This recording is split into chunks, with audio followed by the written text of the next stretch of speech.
Okay, ladies and gentlemen, we are live. And look at that, who just dropped in at the last second. Brother Usama.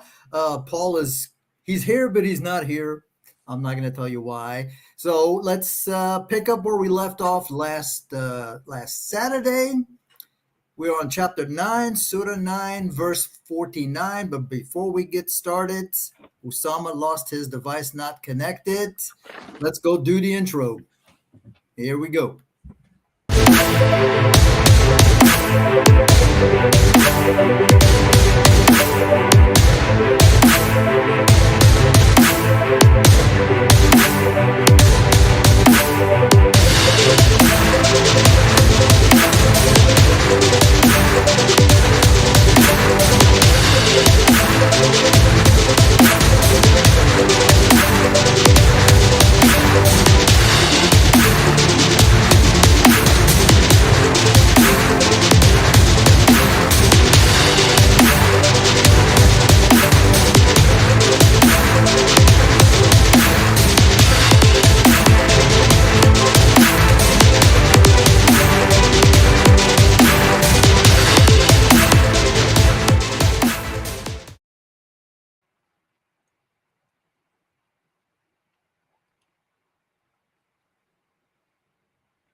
I think you have to unmute yourself. Okay, so you may not have been talking to myself. I've done that too many times, and it's always embarrassing. All right. Let's hope that Hi, brother Osama. Osama is not having problems. No, I was saying, before you told me that I was muted, that the intro was like, I think, one of the best ones. And it's so funny. It's the one that has Osama's name on it. And I like it. I could hear it, but I sure. could not show myself. I wasn't sure he was going to be here, but I like that intro so much. I said, I'm going to use it even if he doesn't show up. So that's the one that we're using. Let me go over here. How do I do this? No, I don't want that. Nope, I don't want that. Nope. Okay, let's add to stream.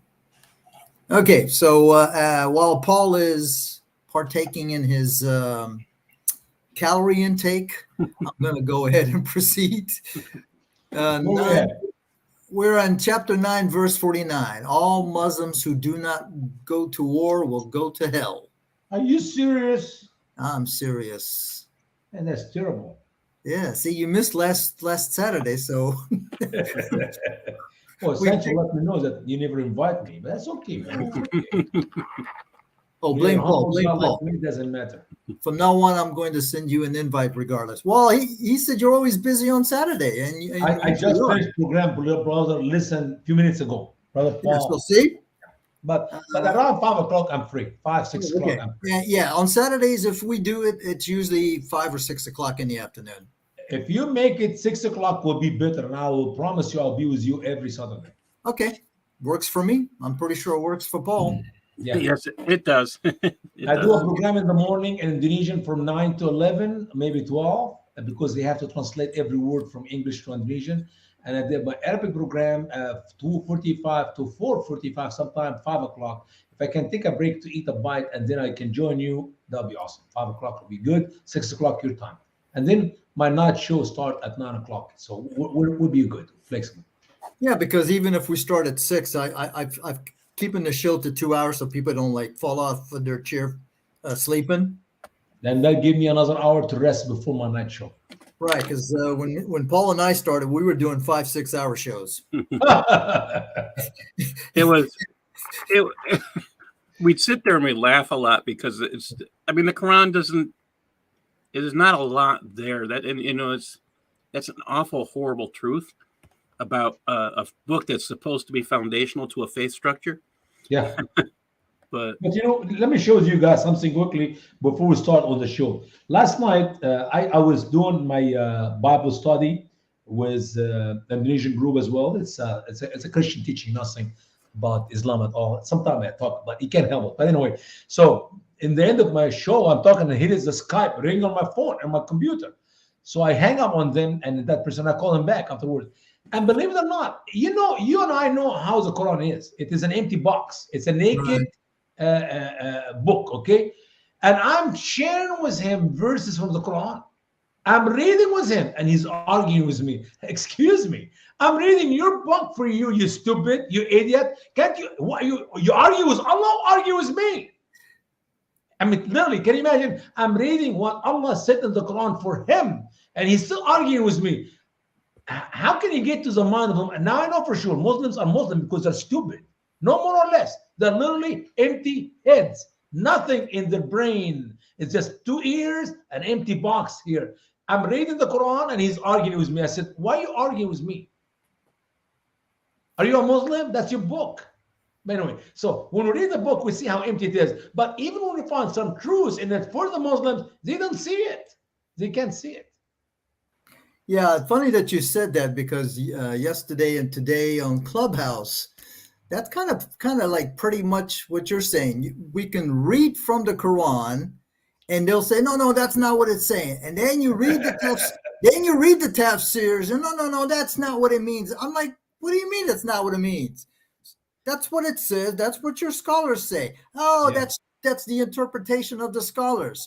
Okay, well, don't blame me. Yeah, it's sad.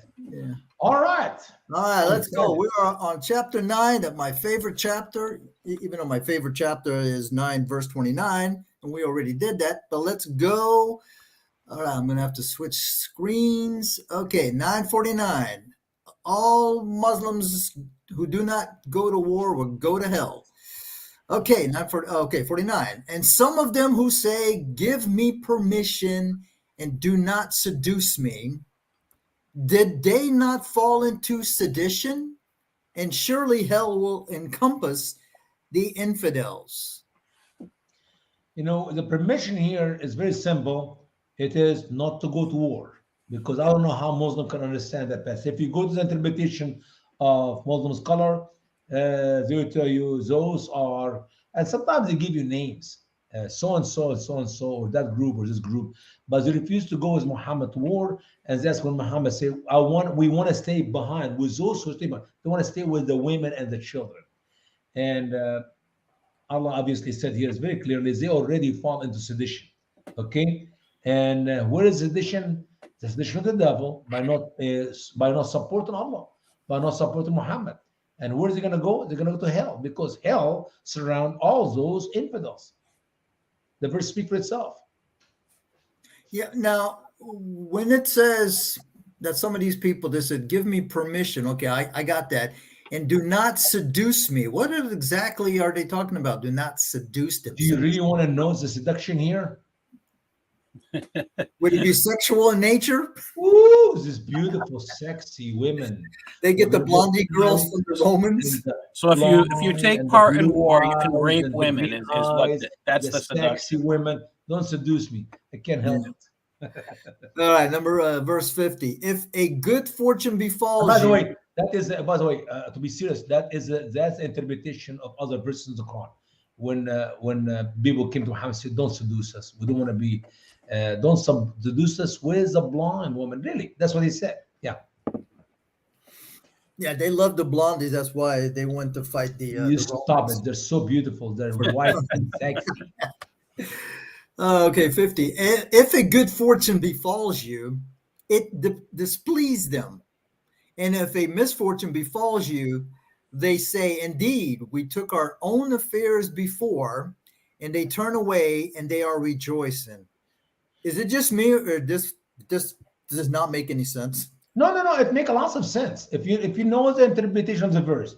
If Muhammad go on a battle and he killed a bunch of people and he come back to the city of Medina carrying all these beautiful women and all the children, and all the camels and all the goods, now that is a good fortune came to him. It is the spoil of war. See, this is internal evidence that Muhammad was a savage. This is internal evidence Muhammad was an invader, no more or less.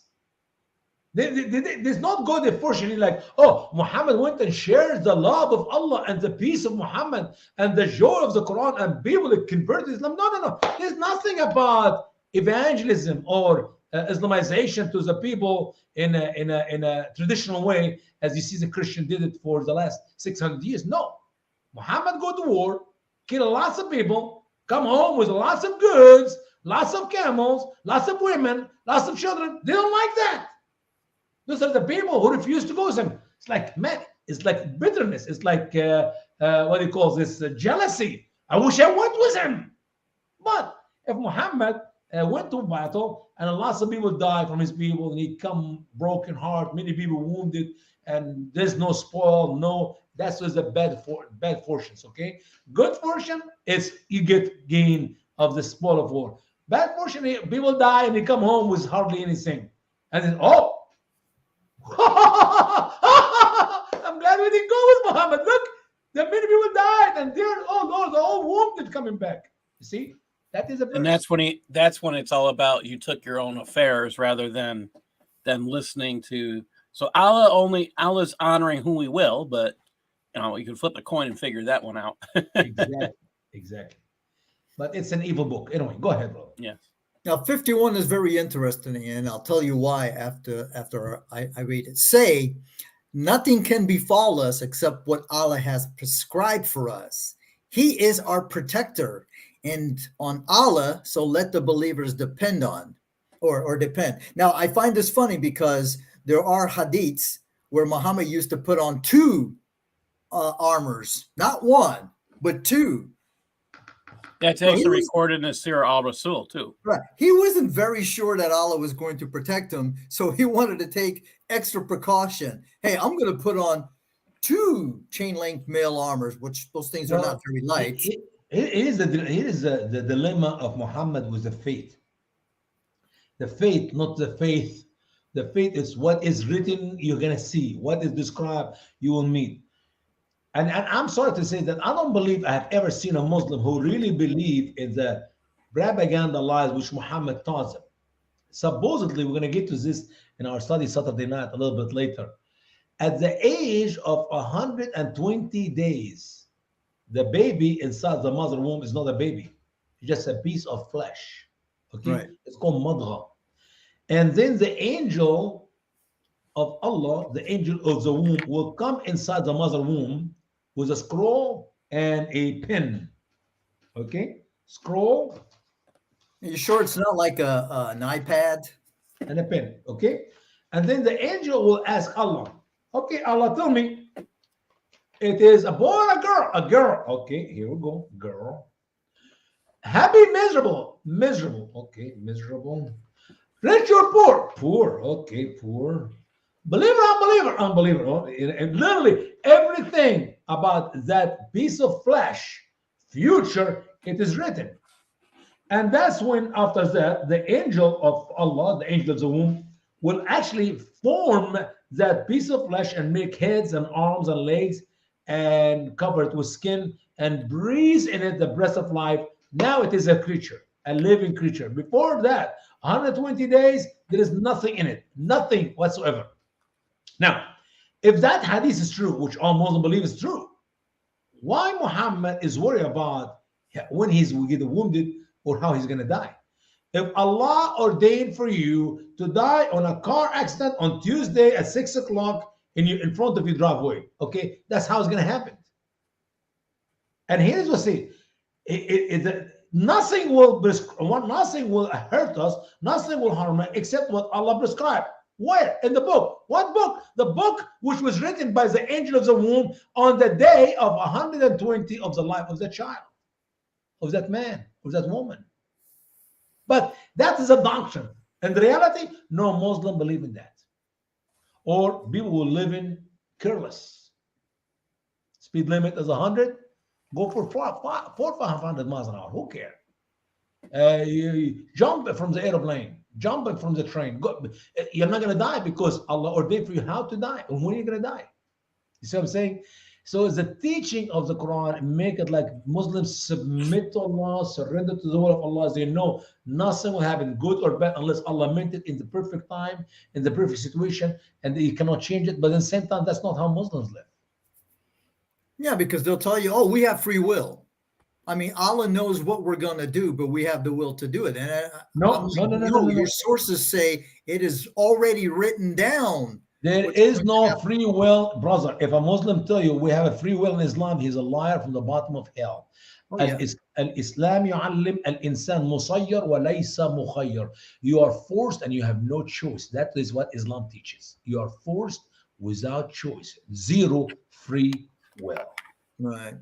And the hadith that you were mentioning, the funny thing is that according to several hadiths, where they say that you're 40 days as semen in a womb, which I don't understand how the semen got into the womb, and then you're 40 days as a clot of blood, and then you're 40 days as a lump of flesh. So basically, that's a little over 17 weeks. I These have people, pictures in my presentation of a healthy baby at the time, and I have a picture of the meat of Muhammad. It's a comedy. I mean, have they ever looked at like the stages of the fetus and looked at a fetus at 17 weeks? Does They that have look no like a clue. lump of flesh? They Not have to no me. clue. Mhm. I mean, it's pretty much a well-formed baby or fetus. It's got No arms, it's clue. got legs, it's got the little Brother, ears and the little nose, and they believe this thing. It's the sad thing is, if you bless me and join us in the next few nights, start from tonight and next Saturday nights, we're gonna get deeper in the study. What Muslims teach in the West is the opposite of what Allah said in the Quran. So they right. used a guy by the name Keith Moore from Canada and spread propaganda, hogwash, BS, whatever you want to call it, lies from the bottom of hell, and they're using that to lead thousands of Americans becoming Muslims. Using lies, not what the Quran says, but what Professor Keith Moore says, which is the opposite of what the Quran said. Right. Are you familiar with P.Z. Myers? Nope. Who is he? Who is this? Okay, he's an atheist, but guess what his field of study is? Yeah. Embryology? He's an embryologist. Anybody study embryology and knows Arabic and knows what the Quran meant by what it says, you can destroy Islam in an hour. Now, what happened is that Keith Moore and there's another atheist. His name is Eran, who's got a YouTube channel, and sometimes he hosts debate. They were I don't know what a convention, and I don't know what country it was. I think it was like in the Netherlands or maybe in the UK. And Hamza, I think Adnan Rashid or whatever his name is. Well, anyway, a couple of Muslims thought they were going to be smart, and they approached him, and they started using the embryology in the Quran and how could an illiterate man 1400 years know this? So he starts responding to them, and the guy goes and he brings up Keith Moore, and he says, no, that's wrong. And he's like, but Keith Moore, he says, I'm an embryologist. And the guys went, what? They're like, I've seen that video. Yeah. They didn't know who he was. So he explained to them. And he actually says the reason all of this crap is going on is because of the idiot Keith Moore. Exactly. He is the one who sold the West to his lies. Yeah. But the funny thing is that he did convince at least Hamza Torres. He used to be a big proponent of the science in the Quran. And I think he did like a 60-page thesis on it. And he tells Muslims, stop using that science in the Quran. It's not. But he's still a Muslim. Yeah, he's still a Muslim. That's how stupid he is. That's the part that I don't understand. If I found a miraculous mistake like that in the Bible, I'll quit Christianity on the spot. I don't need to go for a week. Right. On the spot. Yeah, which is why that's the same thing with what's his name, Yasakati. Why is he Muslim? He knows that there's holes in the narrative, right? Or any of these guys. It's just amazes me. And when I have a discussion on embryology with these guys, even with so-called Muslim doctors, it is just so funny. You cannot be a doctor and be a Muslim. You cannot be an educated person with a high school diploma and be a Muslim. Period. That's what I say, brother. But I know a few Muslim doctors, and I've debated some of them. I mean, there's one that we know from Pal Talk, and I stopped even having a debate with him because he gets very emotional. And I'm like, dude, you're a doctor. You want to tell me that embryology is right? He's like, yes, 100%. I'm like, okay, I'm not going to you any day soon. Yeah, it's sad. Okay. All right, 52. No. Let's go to the last portion. Is here. The last portion of the verse. And on Allah, so let the believer depend. Or so, yeah, that's how he said it. Well, if they believe and they depend on Allah, that means they will not go anywhere except in full submission to Allah. Where are these Muslims full submission to Allah? You don't exist in reality. What I'm saying is just a talk. Right. Just a talk. Now, have you read the hadiths where Muhammad used to pay the new Muslims to stay Muslim? Actually, it is not hadith, there's a Quran too. Oh, really? Okay. وَالْمُؤَلَّفَةُ قُلُوبُهُم, yes, indeed. A portion of the money which the Muslims spend for the poor, the traveler, the son of the way, and of course Allah and Muhammad. But then he said, and on those whom their heart leaning towards Islam. So he was bribing people to make them Muslim. And that's considered part of zakat. Sure, that's how you spend the zakat. وَالْمُؤَلَّفَةُ قُلُوبُهُم, those who heart recline towards Islam. If you just show a little bit interest in Islam, and Muhammad used to give 50 camels, 100 camels. That's a lot of money. That's a lot of money. And most of these people who gave the money were not poor, they were rich already. But why Muhammad gives the money? Because if I gain the head of the tribe, I get the whole tribe to believe in me too. Right. This is one of the biggest lies of Islam, is that zakat is all about giving to the needy. It's not. I'd say almost, I'd say at least 65 to 80, 85% of it doesn't touch the poor or needy. Or why we have poor in Saudi Arabia beg every Hajj, lillah, give to Allah, to give to Allah. Why we have Muslim begging in Saudi Arabia? Saudi Arabia is a rich country. The least you can be there is a millionaire. Well, and that's, yeah, you get paid for being a citizen. Yes. There's no poor. Yeah. Sad. Yeah. All right. Next verse. All right. 52. Say, do you wait for us other than one of the two best things? Okay. Do you wait for us other than one of the two best things? What two best things? That's a good question. I can read to you what Al-Tabari said. All right. فقال قال يا محمد لهؤلاء المنافقين الذين وصفتهم من البنات إلا بنا أحد الخالتين اللتين هم أحسن وغيرهم أما ظفرة بالعدو وفتحا لنا بغلبتهم. One, have victory against the enemy and invaded their land. And of course, when they do that, they gain the spoil of war and all the stuff. Or, so this is not a defensive jihad. No, it's not. It was never. There was never defensive. It's always offensive. Or to get to paradise. When you die while you perform jihad for the sake of Allah, you get to what is better. As a matter of fact, in that chapter, I believe Allah said that it is better than that which they gathered. The best thing you can do is to be in paradise with, you can gain maybe 10, 20 women, but in the paradise, 72 forever virgin. Woo! And the 300 boys, woo, and the rivers of honey and milk and wine and sex all night long, babe. It is life. It's bitter. Okay, go ahead. Okay, okay, and we lie and wait for you that Allah will inflict you by a torment from himself or by our hands. Whoa, look at this. Allah will literally bring his curse on those Muslims who refuse to go to war, who want to get exempt, or maybe Muhammad used his own hands as a Muslim believer to bring that torment on them. Is this like a threat or just a promise? I don't know. Do you wait for us other than one of the two best things? And we lie and wait. I mean, that's a promise of an ambush. We lie and wait for you. Yeah. That Allah will inflict you by torment from himself or by our hands.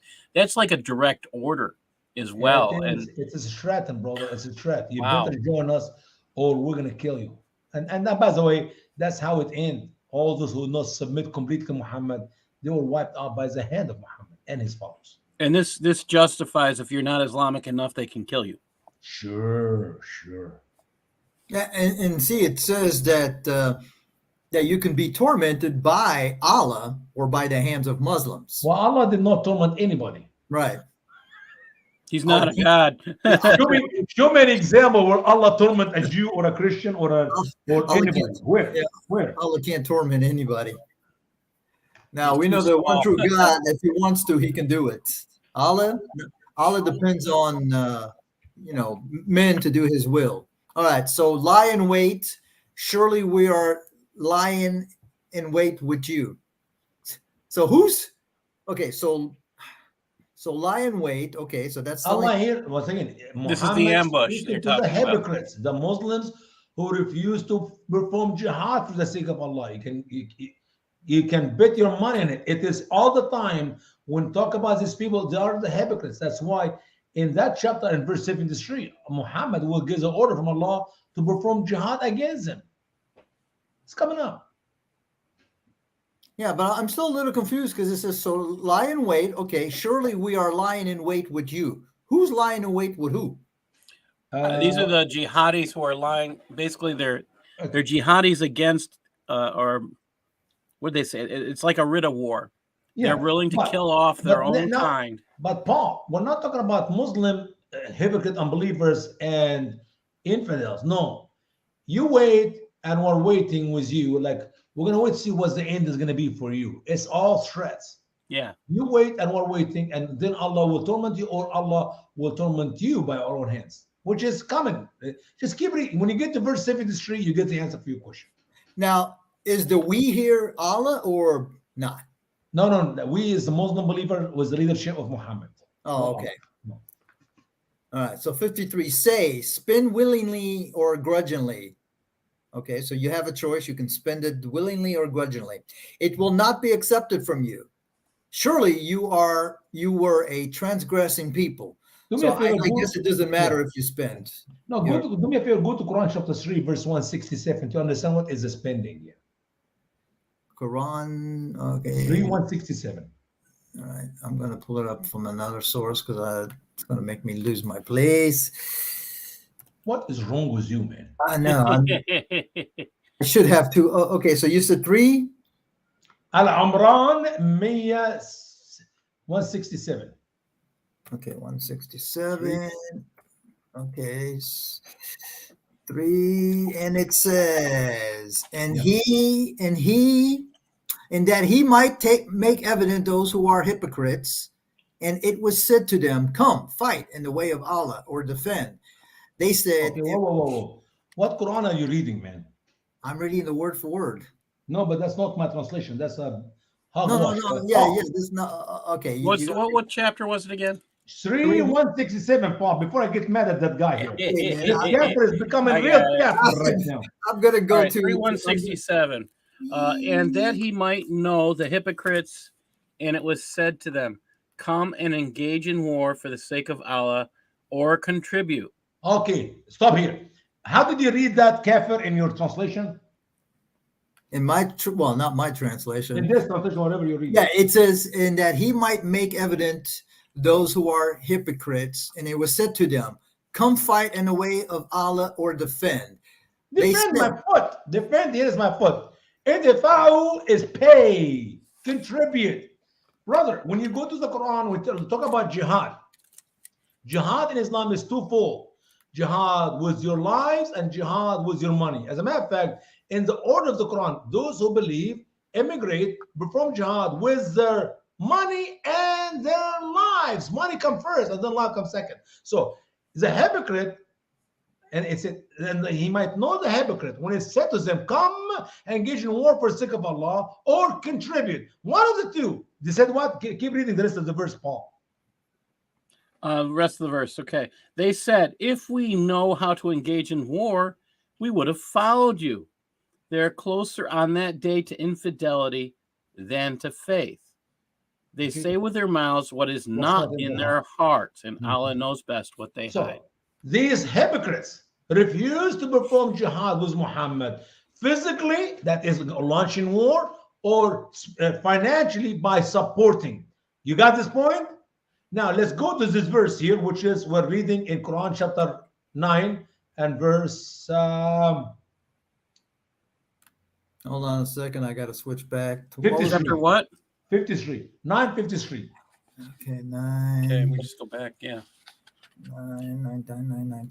Okay, so we're at 9:53. Do you want me to read? Yeah. Okay.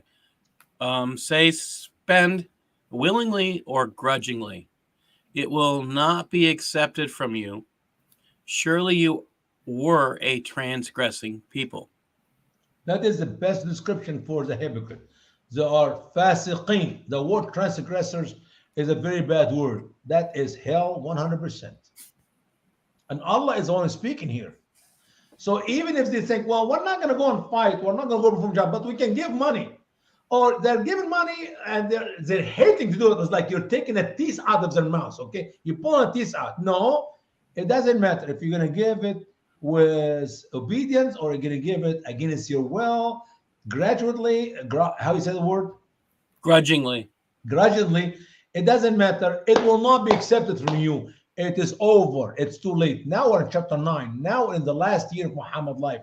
Now Muhammad's gone back to Mecca. It is over for them, which means they're going to be literally wiped out by Muhammad's hands, as you're going to see in 973. I hope you got it. Kafir, did you get it? I got it. All right. You're my special. Actually, I did find one translation that said contribute. Are you serious? I am serious. Who is this? Who's he? Let me see. Let me go back. That was a translation by, who is this guy? Because all of them say defend. How can he defend? They're hypocrites. By Talal A. Atani. Whatever. He says, and that That's he a made decent guy, but I guarantee you, trust me, even if he puts that verse right, the rest of the Quran is going to be sugar coated by him. I guarantee you.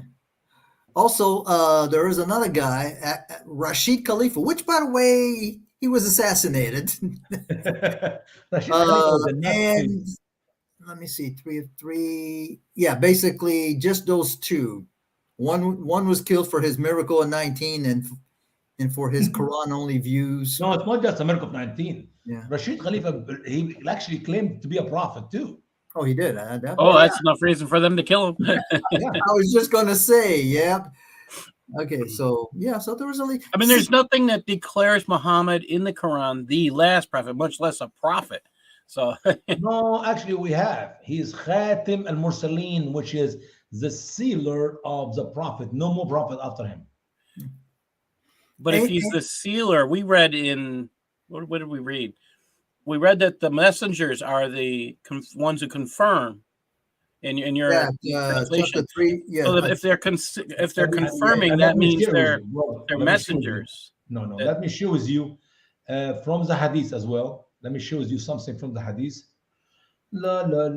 Muhammad said in Sahih Bukhari, hadith number 735, I am the last of the prophets. Period. Yeah, but that's what I'm saying again is Amigo, even going through. He's the last. He's the last. Let me give you another one. We're just talking about if you're only using the Quran, not the Hadith. Oh, there's no such thing. You're gonna be a Muslim only using the Quran. But that's the point, though. I mean, okay. we're only using the Quran. 40, yeah, 33:40. He is the seal of the prophets. It's actually means if you read the Scarlet Imitation, he's the last one, no one after him. But let me show you he's the cornerstone. Let me see it. Yeah, but here's the funny thing: the Quran never says he's the last messenger, but I think this is what Paul was alluding to. Chapter Imran, verse 81, and I believe this is Allah speaking. I think I don't know. Here we go. Bukhari, yes, sir. Bukhari, book 4, volume 4, hadith number 735. My similarity in comparison with the other prophets is that of a man who has built a house nicely and beautifully, except for a place of one brick in the corner. I am that brick. So Muhammad claimed to be the cornerstone. Obviously, it goes very well against the writing of the Apostle Paul in Ephesians 2:20, where we read the foundation of the apostle and prophets, Jesus Christ himself being the chief cornerstone. You cannot have two cornerstones in a building. chief cornerstone is one corner. Okay. Right. Okay, so the verse that I was talking about, it's chapter 3, Imran, verse 81, and it says, "And when took Allah the covenant of the prophets," so he takes covenants with the prophets, "certainly whatever I have given to you of the book and wisdom, then comes to you a messenger confirming that which is with you. You must believe in him, blah, blah, blah." So I interpret that as you have the prophets, they have a book, right? And they come with wisdom. And after the prophet comes a messenger confirming what that prophet has brought. Now I could be wrong, but that's my interpretation. So Well, is Muhammad talking about the past, and he is that one who came to be assuring them that he is the fulfillment of the prophecies of the past. That's what he's trying to say. so Muhammad is He's trying talking to about the say, past, all the prophet that came before him, and he is the one who came to confirm what was written by in the past okay, so he's confirming himself by himself.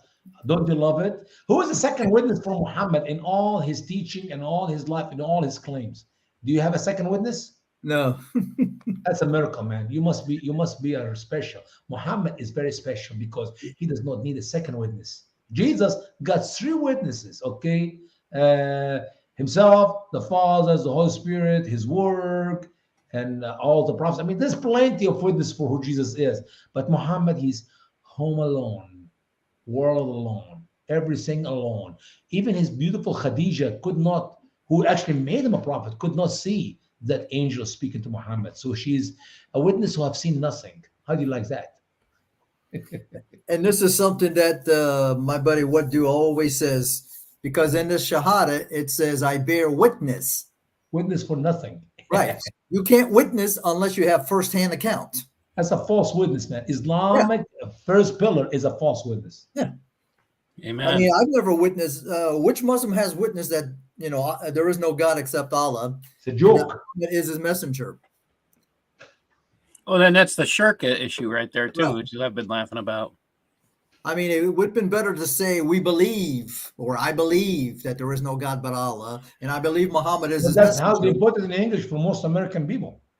Yeah, but that's not what it says in Arabic. Well, I got videos after videos where a Muslim man and woman, American who became a Muslim, says a shahada, ashhadu an la ilaha illallah, ashhadu anna Muhammad sallallahu alaihi wasallam. He say, let's say it in English. I believe there's no God except Allah. Excuse me, what?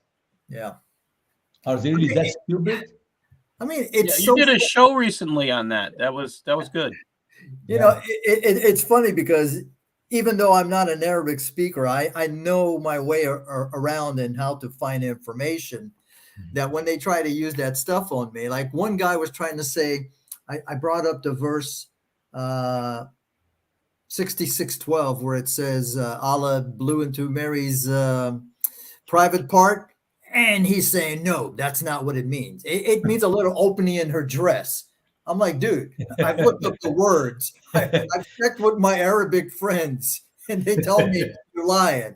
Yeah. And they swear, no, I'm not lying. It doesn't mean that. I'm like, dude, I posted a link to the Arabic lexicons and dictionaries, and they all, in a nice way, they don't say the V word, but if you've got two brain cells, it's talking about the woman.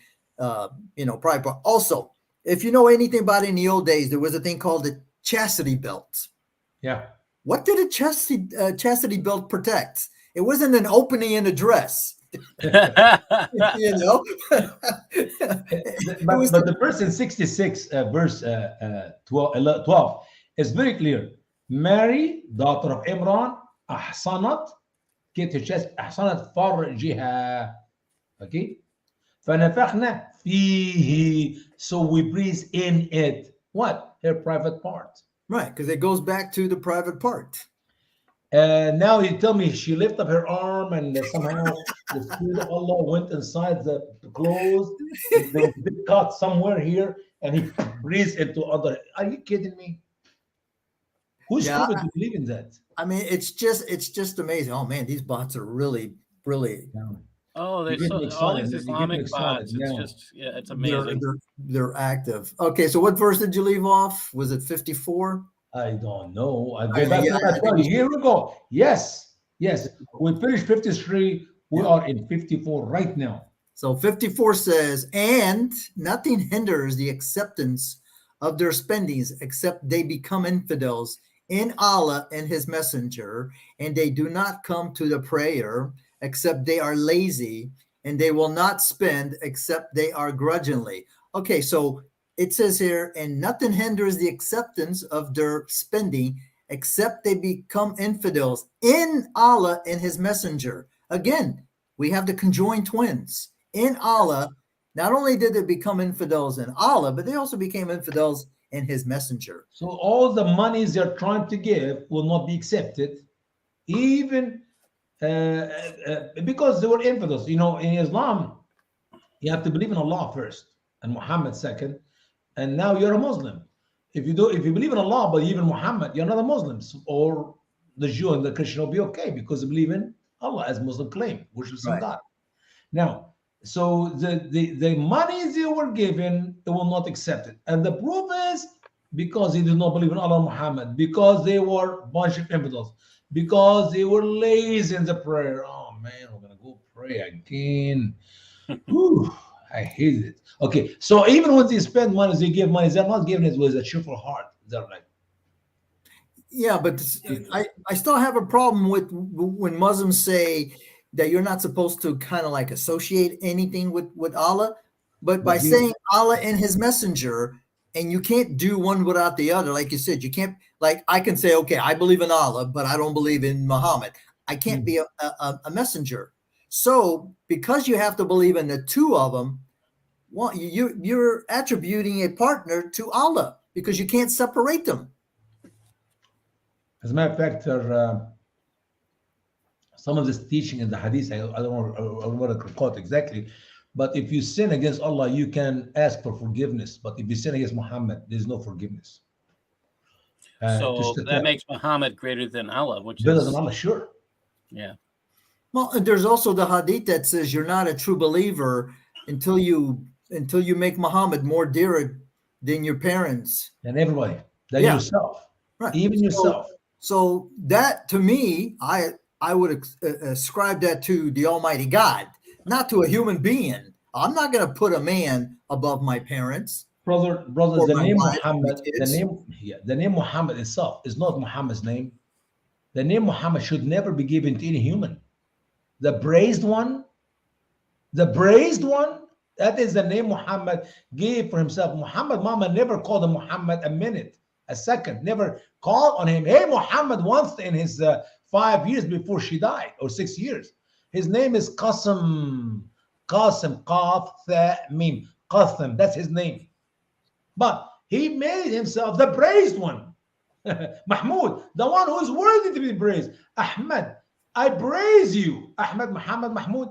First of all, these are not names. These are the meaning for the praised one. That's not the name. Usama is my name. John is name. Paul is name.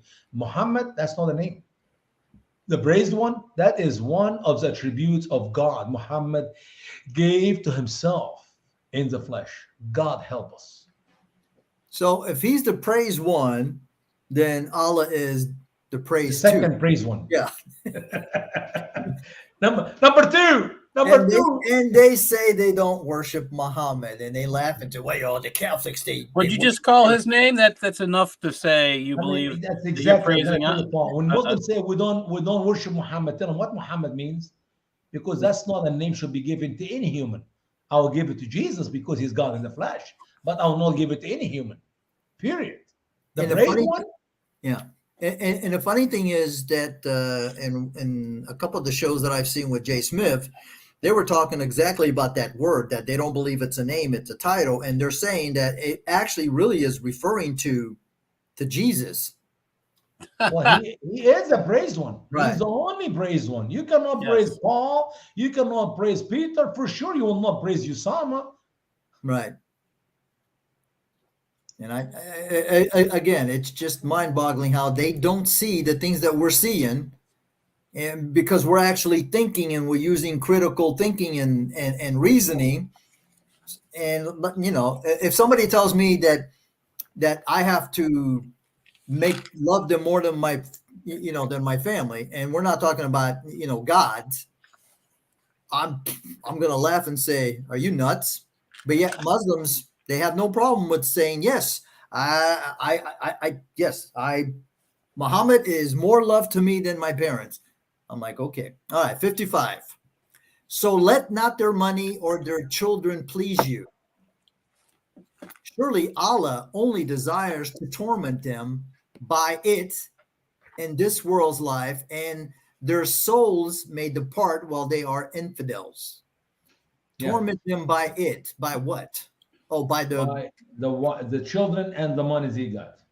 Oh man, so that means their children are going to grow up and be a pain let in me the read butt. you the interpretation of Al-Tabari to that verse. He said, do not let their money and their children in this world please you, for Allah will torment them by them, the money and the children, in the hereafter. Ibn Abbas also gave us another interpretation, said that it actually Allah desired to torment them by it in this world as well, because he's going to force them to give out of it to fulfill his ordinance, like the money he gave, the zakat, and the whatever money the Muslim will give, the hypocrites will give to Muhammad. And it's a bunch of contradiction, really, because we just read before, if you give it or not, Allah will not accept it. So why Allah will take it away from them anyway?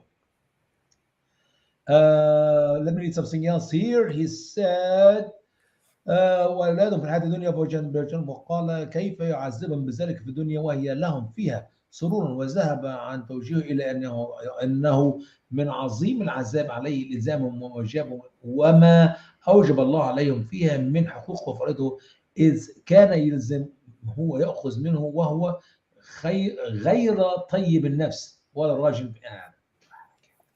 Allah was taken from them and they were not happy in their heart. They are not thankful. That's why it's a torment. I think that's nonsense. Let me give you my interpretation. I think I can interpret that verse better than Al-Tabari or all of them. Allah will torment them by their children and their money.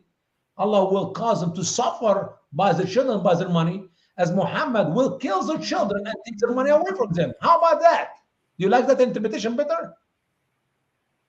Sounds much better to me. I mean, the Tabari does not make any sense. Look at the contradiction. He said, how can Allah torment them in this world by them when they are their pleasure? When they are, when you look at your children, look at your money, you're happy with it. So how can Allah torment them in this world by them? In the hereafter, well, Allah will just burn them in their houses, make their houses like a fireplace? No.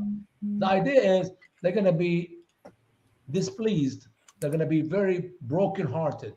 When you are in your own house and here's the Muhammad is coming and take your wife and take your children and rape them in front of your eyes and take everything you got, and the last thing you see is the last little girl of yours to be raped by a Muslim man or by Muhammad, his companions, whatever it is, and then they cut your head off. That's exactly what ISIS did 5-6 years ago. And that's exactly the son of Muhammad, what he did was the infidels, was the hypocrite of his days 1400 years ago. The torment is you lose it and you see the people, the Muhammadans, take it in front of your eyes and enjoy it. That's it. That is the torment. It almost sounds like the scholars throwing Allah under the bus. Brother, when you read, I don't mind to read Muslim scholars, but most of it is fabrication, not interpretation, because what they said is not in the verse. You cannot interpret a verse by words. It does not exist in the verse. Period. Well, I see that, like, for instance, the one that's usually more problematic in the English is you can have a little small verse, but then you go to Ibn Kathir and the guy's got 3 pages. Yeah. And I'm like, how did he come up with 3 pages or 3 paragraphs? And you always start, read this in my 2-volume books, this one here, Exposing the Truth About the Quran, the Revelation of Prayer. This is all Ibn Kathir writing. Actually, 780 pages, half of it at least Ibn Kathir writing. I translated to Arabic. When he started, scholars disagree, interpreters disagree. There are 12 different opinions in that verse and give you different opinion. And then he end, Wallahu a'lam, and Allah knows best. Are you kidding me? And you're a scholar? What kind of scholar are you? Stupid? It sounds like he's very similar to that God that we know of, that is the God of perhaps. Yeah, exactly, Right, exactly. or Imagine, maybe. imagine with me, gentlemen, ladies and gentlemen, everyone watching this program. Imagine with me that you go to a doctor, and the doctor said, "You see, I have a problem in my eye, doctor." And you look at your eyes and examine. You say, "Oh, according to my expertise, according to my, there are 12 different things we can do, 12 different surgery in your eyes, and I don't know which one is the right one to fix your eyes. When can we start doing the surgery? Can we start like tomorrow, maybe early in the morning tomorrow?" If there's a doctor, you're gonna allow to cut your eyes and do a surgery. You have 12 different options, and he does not know which one is the right one. Are you out of your mind? Yeah, that's not very good odds. That's a pretty scary thought process. Especially with your eyes, because you only get one chance to mess up. Exactly, exactly. You know, But hey, we're talking about eternal life here, guys. Right. More important than I can live blind in this world, and it's okay. I got the other eye. How about living, believing in a lie until the day of judgment come, and or you die, and here we are in eternity in hell because we believe in a Muhammad to be the final, perfect, best messenger of Allah, and he's not. right. Yeah. And I mean, I can tell you, I'm paying now for. I've got some side effects from surgery that I had in my eyes 20 something years ago. I mean, I can see, but still, you know, and especially with any surgery, they do make you sign a form that says, "Hey, we're not responsible. We told you." But it is what it is. Okay, 56. Yeah. And they swear by Allah that they are surely of you, and they are not of you, but they are divisive people. Yeah. It's very simple. I'll probably give a sweet short answer here is that these people lie in their oath because they're afraid of you. They are telling you that they are your brother in the religion, that they are part of your religion. But Allah denied that, and He said 100%. They're not from you. They are the people of shirk, the people of shirk. I'm sorry, shirk, the people of doubt, one nifaq and hypocrisy. Okay. Okay. They're Those who afraid of you. Okay, they're afraid of you. That's why they say with their tongue that they are from you to be in peace with you, or to be protected from you. I love that, man. Look how the Quran beautiful. It shows that Muhammad and his Muslim believers were a bunch of savage. That some people do not believe in Muhammad. They just have to say it. They have to lie. They're hypocrites. They say with their mouths what is not in their heart.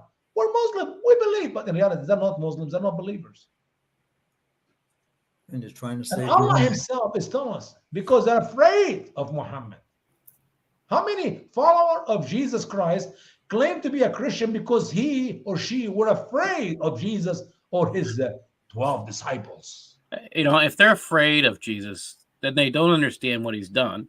So then they cannot really be a believer in Jesus. Yeah, but when we compare the Muslim, those who claim to be believers, but they're not believers because they're afraid of Muhammad, they're afraid of his savage followers, and the Christian believers who are willing to die for Jesus, not to kill somebody, but to be killed for his name's sake.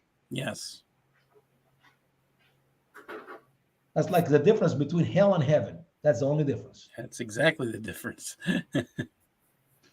Well, I can't recall any prophet where the people were following that prophet simply because they were afraid, except for Momo. Momo, my favorite name. Qasim. You stop it now. You makes me so upset. This is as a prophet of Allah. Go ahead. 56. No, we did that already. Yes. 57. Those who swear. I got to read the bolds. Yep. Otherwise, I'm going to get fired. And of course, I got to click here, although it is my show. Those who swear that they are Muslims and hide in caves rather than engaging in war are not with Muhammad. Don't hide in the caves. All right, 57. If they find a place of refuge or caves or a doorway, they surely turn toward it and run to it. Wow, that must be a big doorway for them to hide. A method is an entry to a place. A verse speaks for itself. They don't want to fight, and they will go anywhere but not to fight. They'll hide anywhere but not to fight. That shows you that Islam is a loving and a peaceful religion. That's right. And to prove it to you that it's peaceful and loving, they'll kill you. That is the good Muslim, not the hypocrite. Right. From the hypocrite, Islam is a loving and peaceful religion. From Muhammad and the true Muslim believers, they are the savage. Okay. And we have lots of hypocrites according to that. Yeah. All right, 58. And some of them blame you in the alms. So if they are given from it, they are pleased. But if they are not given from it, behold, they are full of rage. Yeah. So what happened here is Muhammad go to battle and he win the money, the spoil for and all these, and then he will start giving from it as to the poor and to the needy. And now these hypocrites want to have that money. Or they complain about Muhammad because they said that he did not spread it fairly. He gave some people more than others. He gave to himself more than others. Not a surprise if you read his history. So if they are given from it and they're pleased, فإن أعطوا منها ورضوا وإن لم يعطوا منها is homeschooled. Okay, if you give them some of this money, they're happy and pleased. If not, they're mad and angry. They're hypocrites. Remember, these are the people who do not want to go to fight. These are people who stay behind. Those are people who ask permission not to go and fight. These are the people who feel entitled. Sure. Yeah. They want to get some booty, even though they didn't put their booty on the line. Here, by the way, the verse we mentioned earlier, here it is coming up, verse 60. I love it. Bribe the people to believe in Muhammad. وَالْمُؤَلَّفَةَ قُلُوبَهُمْ. Go ahead. All right, first we got to do 59. And if they were pleased with that which Allah and his messenger, again, it's always Allah and his messenger. Well, you're not going to have Allah without his messenger. Are you out of your mind? Yeah, that's true. As a matter of fact, if it was not for the messenger, you would never heard of Allah. That's true. You got a point there.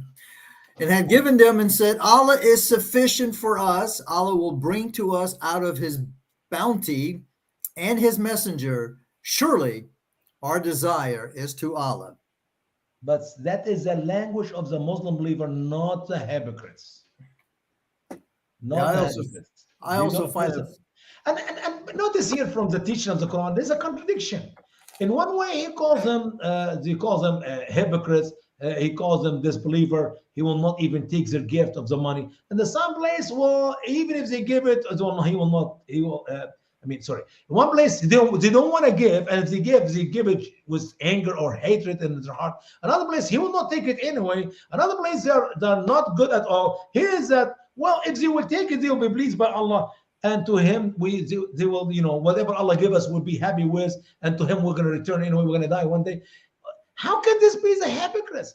The hypocrites, when they die, they don't return to Allah. They don't seek Allah. The hypocrite will not say, Allah will give us more. They are disbelievers. They are like infidels.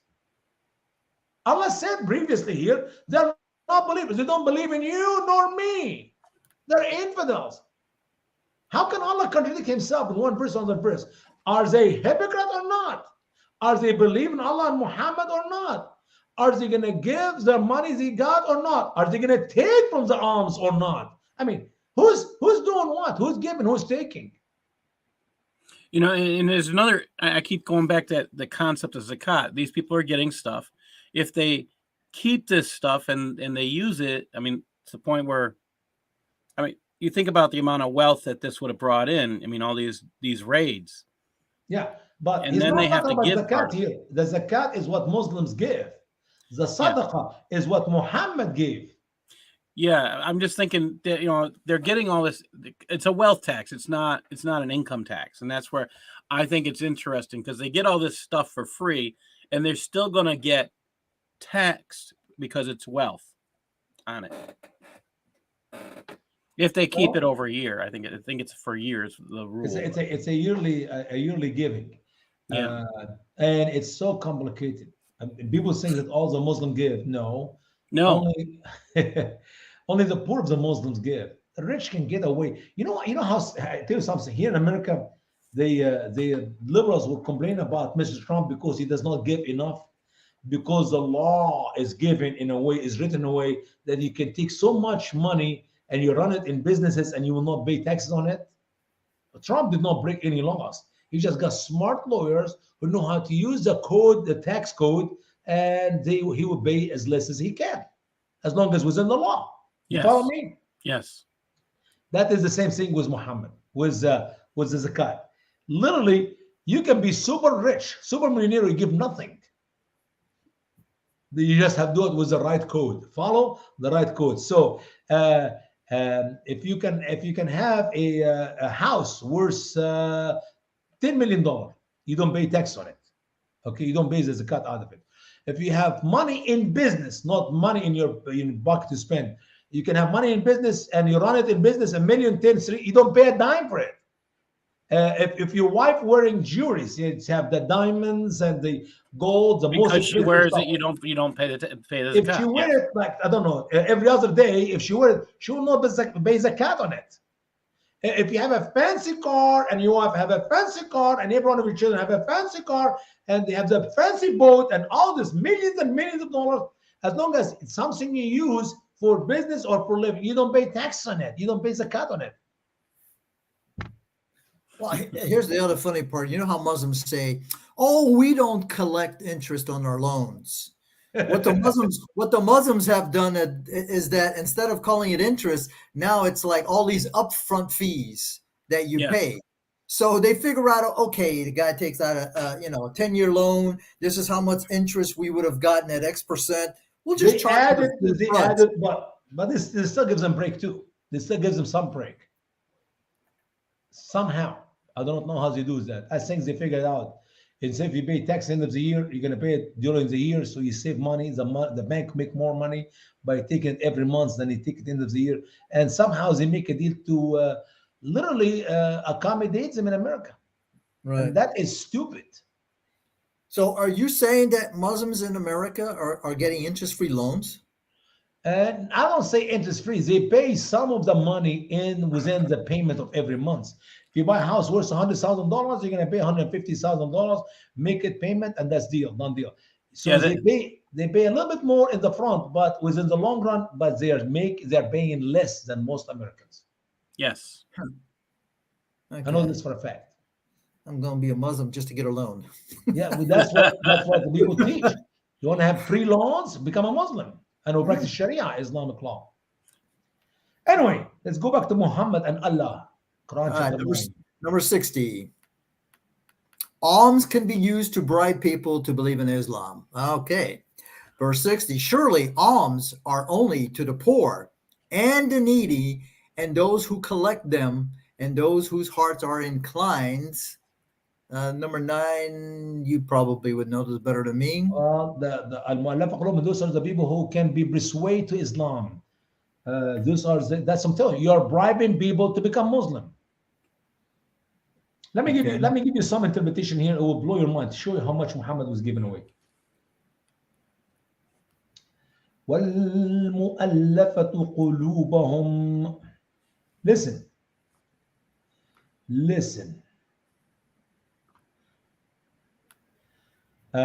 These are the people who they are a little bit inclining to Islam, and that is the money given to him to help him and his groups, his people. Listen to this. Abi Sufyan ibn Harb, the son of Harb, and Ayyina, that's another guy, son of Badr, Wal-Aqra, son of Habis, ونظرهم, and likes them, من رؤساء القبائل, the leaders of the tribe. See, he's not given to everybody. He only Muhammad gave to the head of the tribes. Okay? Let me give you how much he gave. حدثنا الأعلى عن عمرو في ابن أمية أبو سفيان بين حرب وبين ابن النمي. Okay, just a minute. Okay. أعطى النبي صلى الله عليه وسلم كل رجل منهم 100 ناقة. Muhammad, the messenger of Allah, Allah's prayer and peace be on him, gave to each one of these men 100 camel. But عبد الرحمن ibn Yarbu'a وحويت ibn Maghzazi أعطى, he gave to each one of them 50 camel. Wow. Yeah. He gave literally thousands of camels to the leaders of the tribe because their heart are leaning towards Islam. Like Muhammad sent a message, one of the guys said, the apostle of Allah would like to thank you for, becoming a Muslim if you choose. And we got some gift for you, like, 100 camels. What do you think? And I said, of course, there have to be negotiation. It maybe start with 25 camels. Nah, 25 camels or 50. Nah, 75. Let me say 100. Okay, I'll take 100. Okay. How many times did Jesus give people something so they can follow Jesus? Anytime at all? Not once, not twice. God help us. Bribery gets you, I guess the Allah's not less just. you were inclined. Okay. Here's the deal. If Allah would give somebody 100 camel, why can't he give everybody else 100 camel? Are you kidding me? Well, I guess he's doing it on the level of, okay, how close are you to accepting Islam? Okay, so you're about 90%. We're only going to give you 10 camels. Okay, you over there, Paul, you're about 75%. Okay, Muhammad, give him 30 camels. You over there, Osama, you're only at 50%. It's a good negotiation. Let's give him 75 camels. But in reality, when you read, sorry, it's not enough. You got to give me about 500, and I'll think about it. But when you read the names of these people, guys, when you read the names of the people who give 100 camels, are more important leaders. Oh yeah, you're not going to give 100 to Joe Snow over there. You're going to give it to the guy who I don't has think that's fair. Power. Yeah, I don't think that's fair. You should give. That's why they used to say, like, when they use. Well, yeah. Help me. That's not the way it Notice goes. now here. Do you read the word "the son of the way" in that verse? I'm sorry. The son of the way in verse 60. The son of the way, an ordinance from Allah, and Allah is knowing. Who is the son of the way? Oh yeah, I didn't get that far. I stopped at 9. You were explaining the bribery part of the climbing. Yeah. Okay. From the next ransom. How about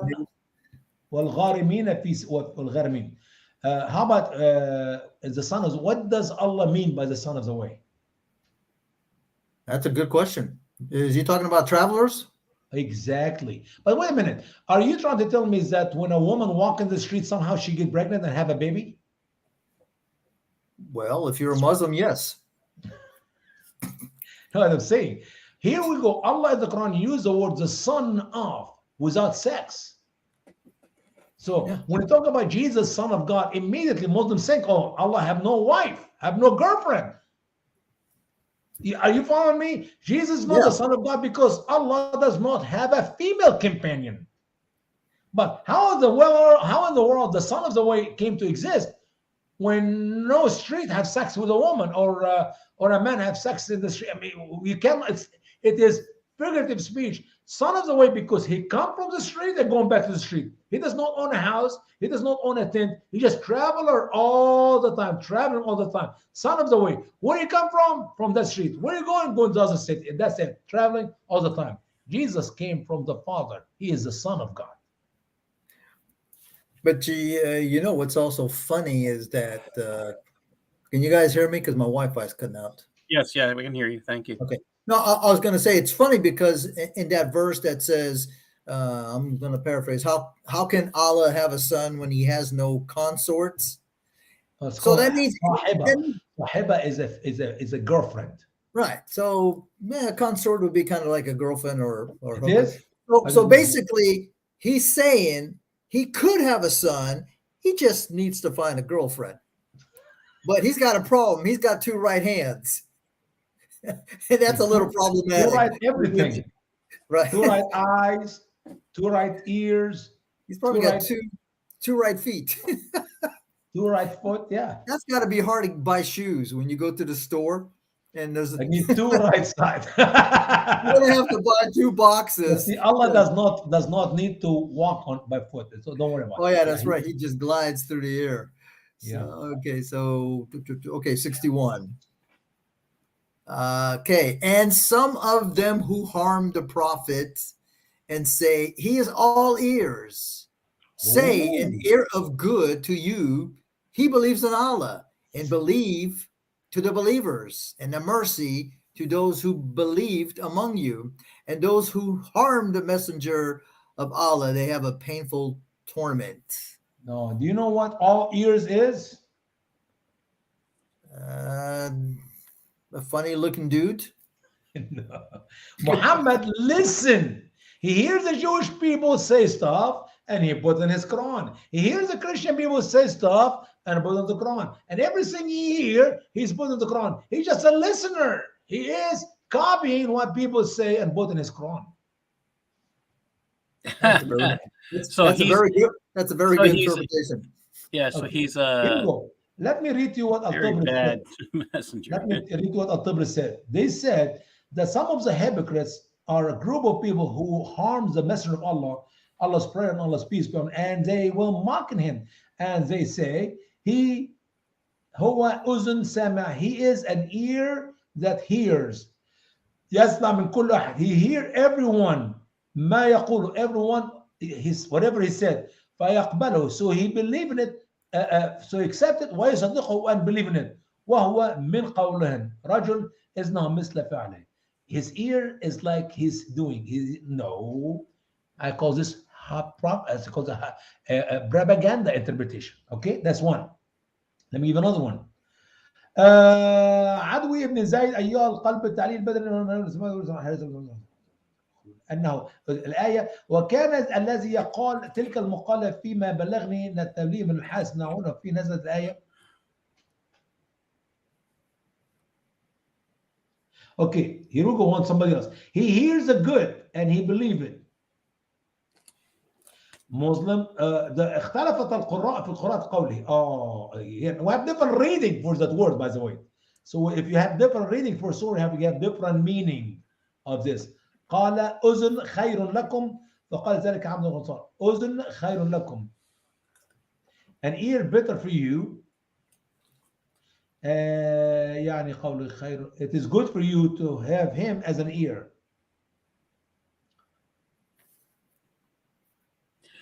I mean, is it really good for us to have him as an ear because he doesn't get the message right? That's what everybody else keeps saying. Okay. إذ أزيتموه فأنكرتم ما ذكره الله عن ما ذكر الله عنكم من أذاكم. He said you hurt him because you did not because you denied what Allah said to him about you concerning you harming him. Man, it's going in circle. God help me. Circular reasoning. It's what we use to diagnose mental illness. I mean, if you befuddle the person who's reading, then you're doing a good job because he's never going to get what you're trying to say. But you can't say that I didn't say anything. I didn't promise you that you would understand, man. I'm just telling you, you know. And it's Kind of just like the as Quran. clear Okay, as so mud we are again. yeah. Okay, they used to say that Muhammad is an ear, nothing come out of him. He is just hear what it was said to him. You see that?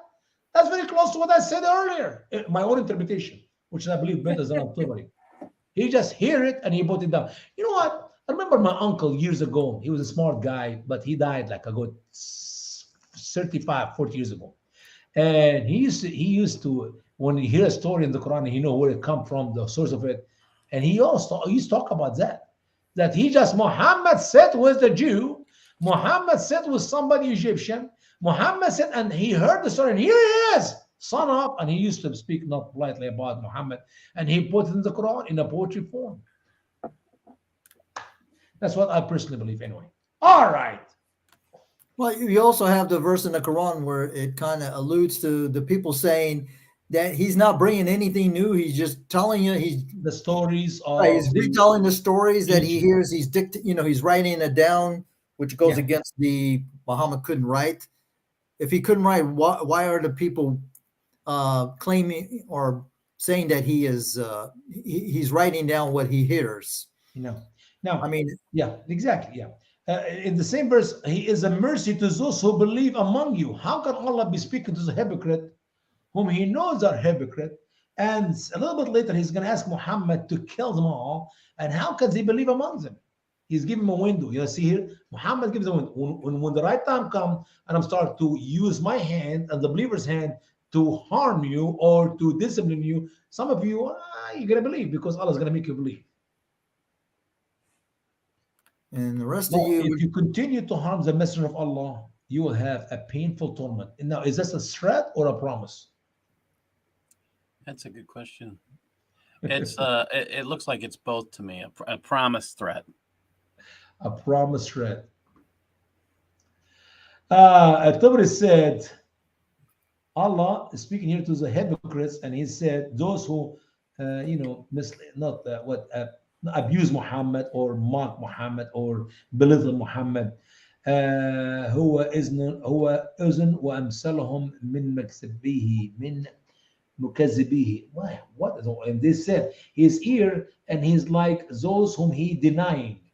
ومثالهم من مكذبين. والقرين فيها الهجر والباطل. Those who speak about immigration or what if hijr? I don't know what hijr here, not hajr. عذاب من الله موجع لهم في النار جهنم. Okay, the punishment of Allah will be for them in the fire of hell. Okay, so it's not Muhammad, it's Allah who sent them to hell. Ooh. all right, 62. Okay, they swear to you by Allah to please you, but Allah and his messenger are more worthy. They should please him. Oh, I'm sorry, more that they should please him. They should please him. If they are believers. So is Allah Wait a saying, minute. Are they hypocrites or are they believers? I want Allah to make a decision. Are you talking? See, all these verses, guys, is about the hypocrites who refuse to perform jihad with Muhammad. We're in the last chapter in the Quran. We're about to close the Quran, and Allah, until now, He does not know if they are believers or not. If they were believers, are they or they're not? Somebody help me, guys. Well, we have this limited knowledge God of perhaps who can't But understand how can who he's not serves talking him. about them if they are or they are not? Make up your mind. Muhammad, Allah, please help me out here. Are they believer or not? We know they're hypocrites. Why you say if they were believers? so Allah is saying that there were still hypocrites at the end of Muhammad's life because, like you said, chapter 9 is the last surah before the last, what is it, 3-4 verses?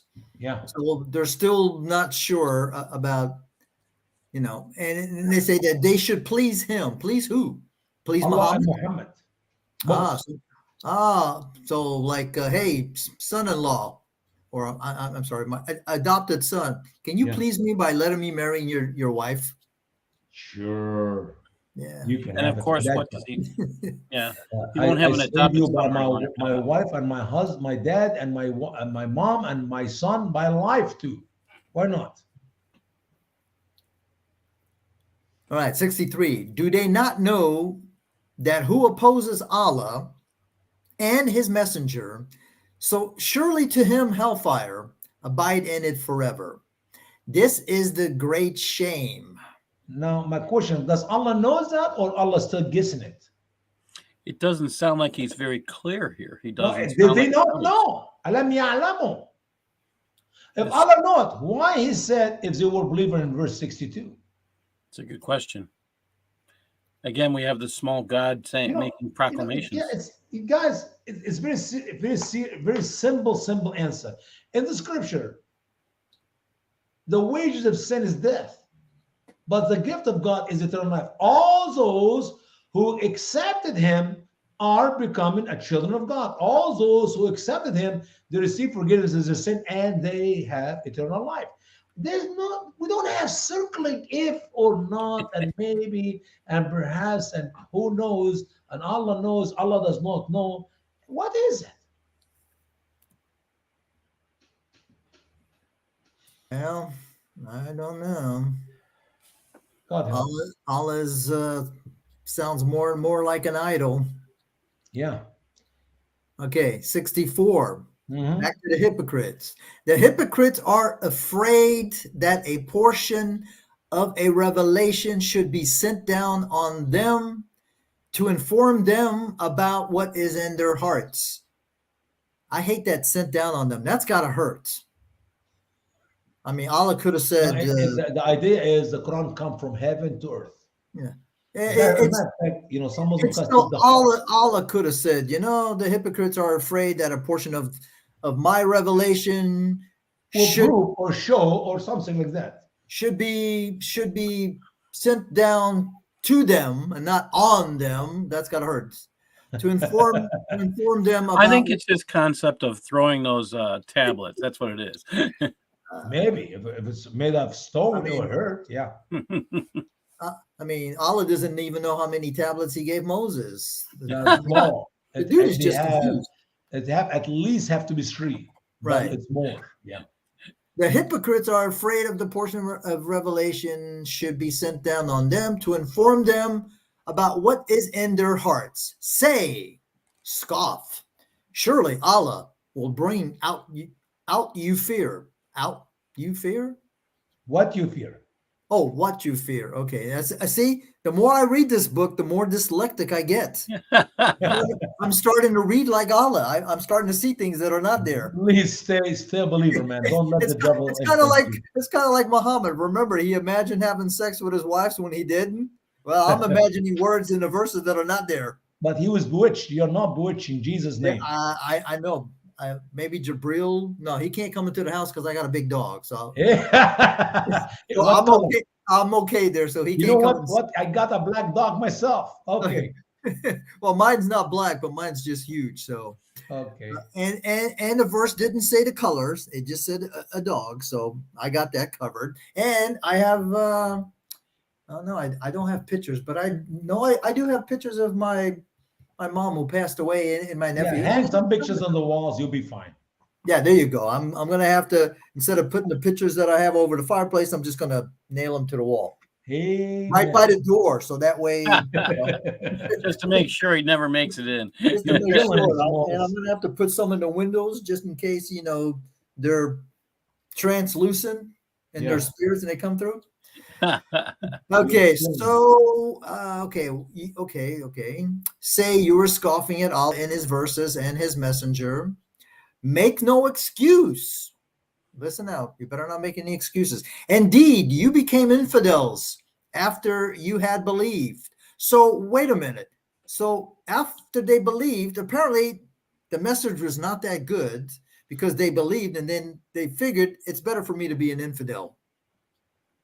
If we pardon an assembly of you, I guess that would be like a group of you, we will torment the assembly because they were criminals. If we pardon an assembly of you. So I'm curious here. You pardon somebody, then you punish them? Yeah, So they're not guilty. That's by the the pardon. takeaway. That's the takeaway. You pardon them, but then you torment them because they were criminals. And his torment others. It's just the writing of the Quran is a little bit poor in the Arabic language. Okay. إن نعفى عن طائفة منكم نعذب طائفة. He need to put the word أخرى, another group. He did not put the word another or other group. Oh, So it is. So Allah failed again. Yeah. Allah But here is the problem. How can Allah be a just God when you have a bunch of hypocrites and he pardons for half or whatever percentage, 40, 50, 60%, and he torments the other? Why? What kind of justice is that? I mean, if he was really all merciful and all justice, he would just pardon all of them. The Bible is very, very clear. Once again, when you talk about the judgment of God, you believe you are forgiven, you have eternal life.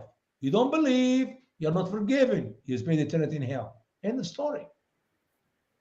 No such a thing as Allah choose to pardon some of the hypocrite and he did not choose not to pardon the other one. So he told him the other one. What justice is that?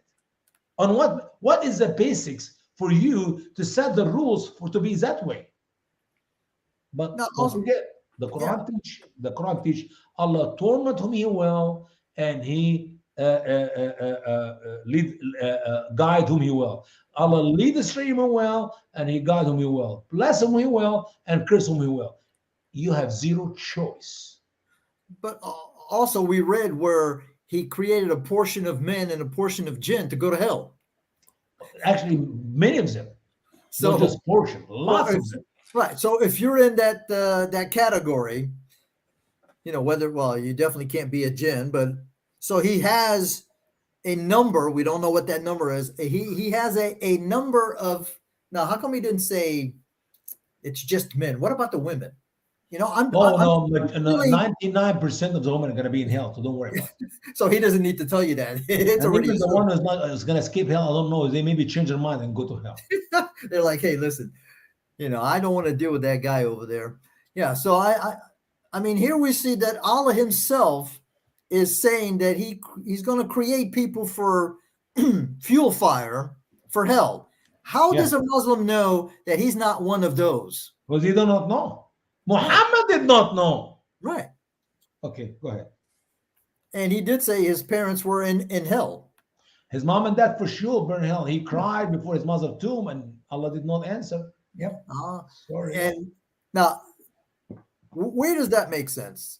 I mean, Muhammad is supposed to be his homie, his favorite guy. You would think that he would at least pardon his parents and give him at least maybe just the first level of Jannah.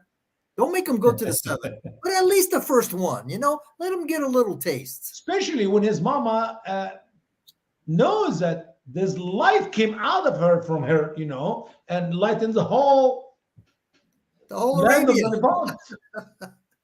I mean, she would have made a good what's those things that oh man, they usually have them at the end of the like a cliff, those lighthouses. Oh, where the light shines and the boats know, hey, there's a rock there, let's not go there. So she was a shiny light. Capper, you're killing me, man. You're killing me. Her private.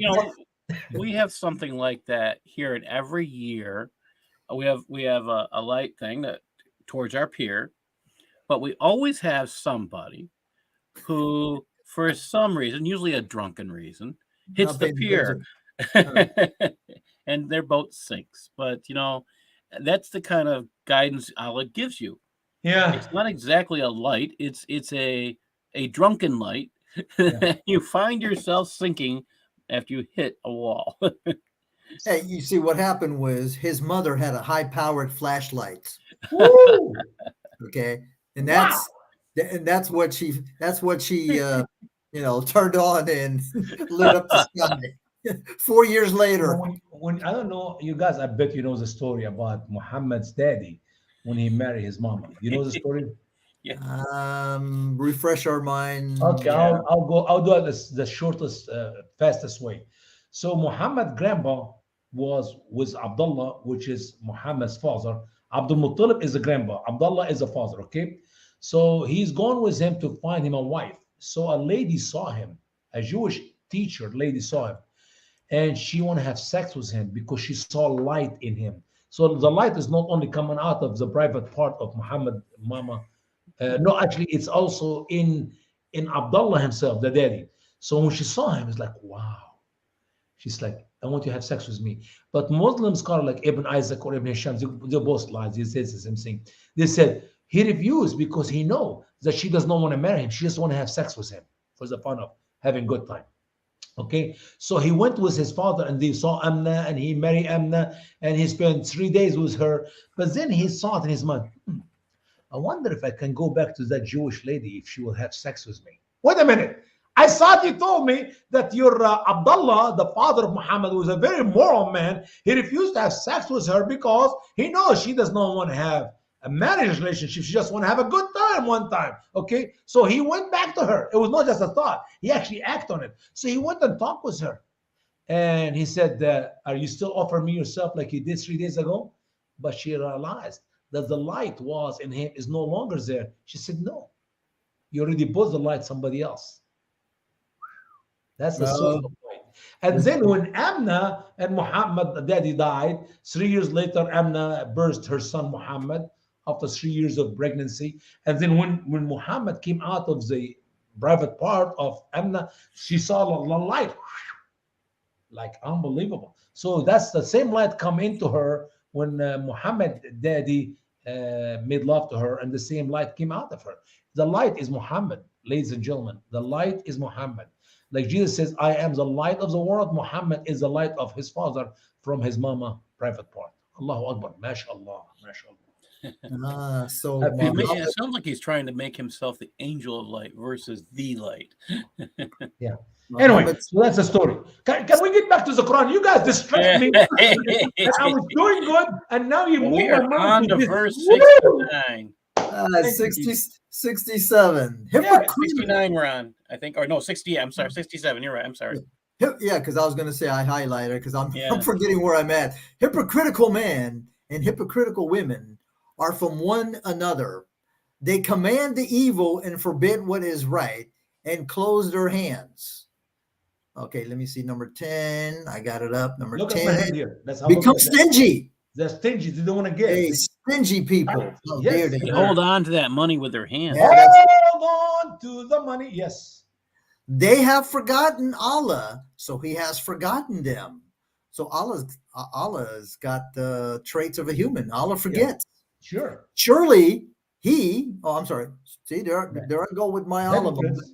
Surely the hypocrites are transgressors. Well, go ahead, do me a favor and read the following verse because that will close the idea. Go ahead.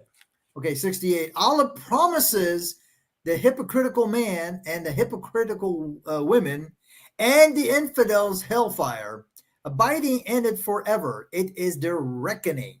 And Allah cursed them, and they will have a lasting torment. Now, can you do me a favor?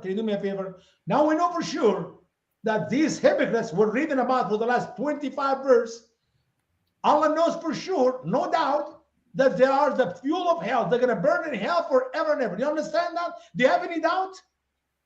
He knows they're going to burn in hell, but he doesn't seem to know who they are. No. Now, do me a favor, go to verse 62. Read the end of verse 62. But Allah and his messenger are more worthy that they should please him. No, 62, brother. Oh, yeah, you're right. Okay. Okay, so I'm going to read I'm going to go from the whole verse so that way they swear to you by Allah to please you, but Allah and his messenger are more worthy that they should please him if they were believers.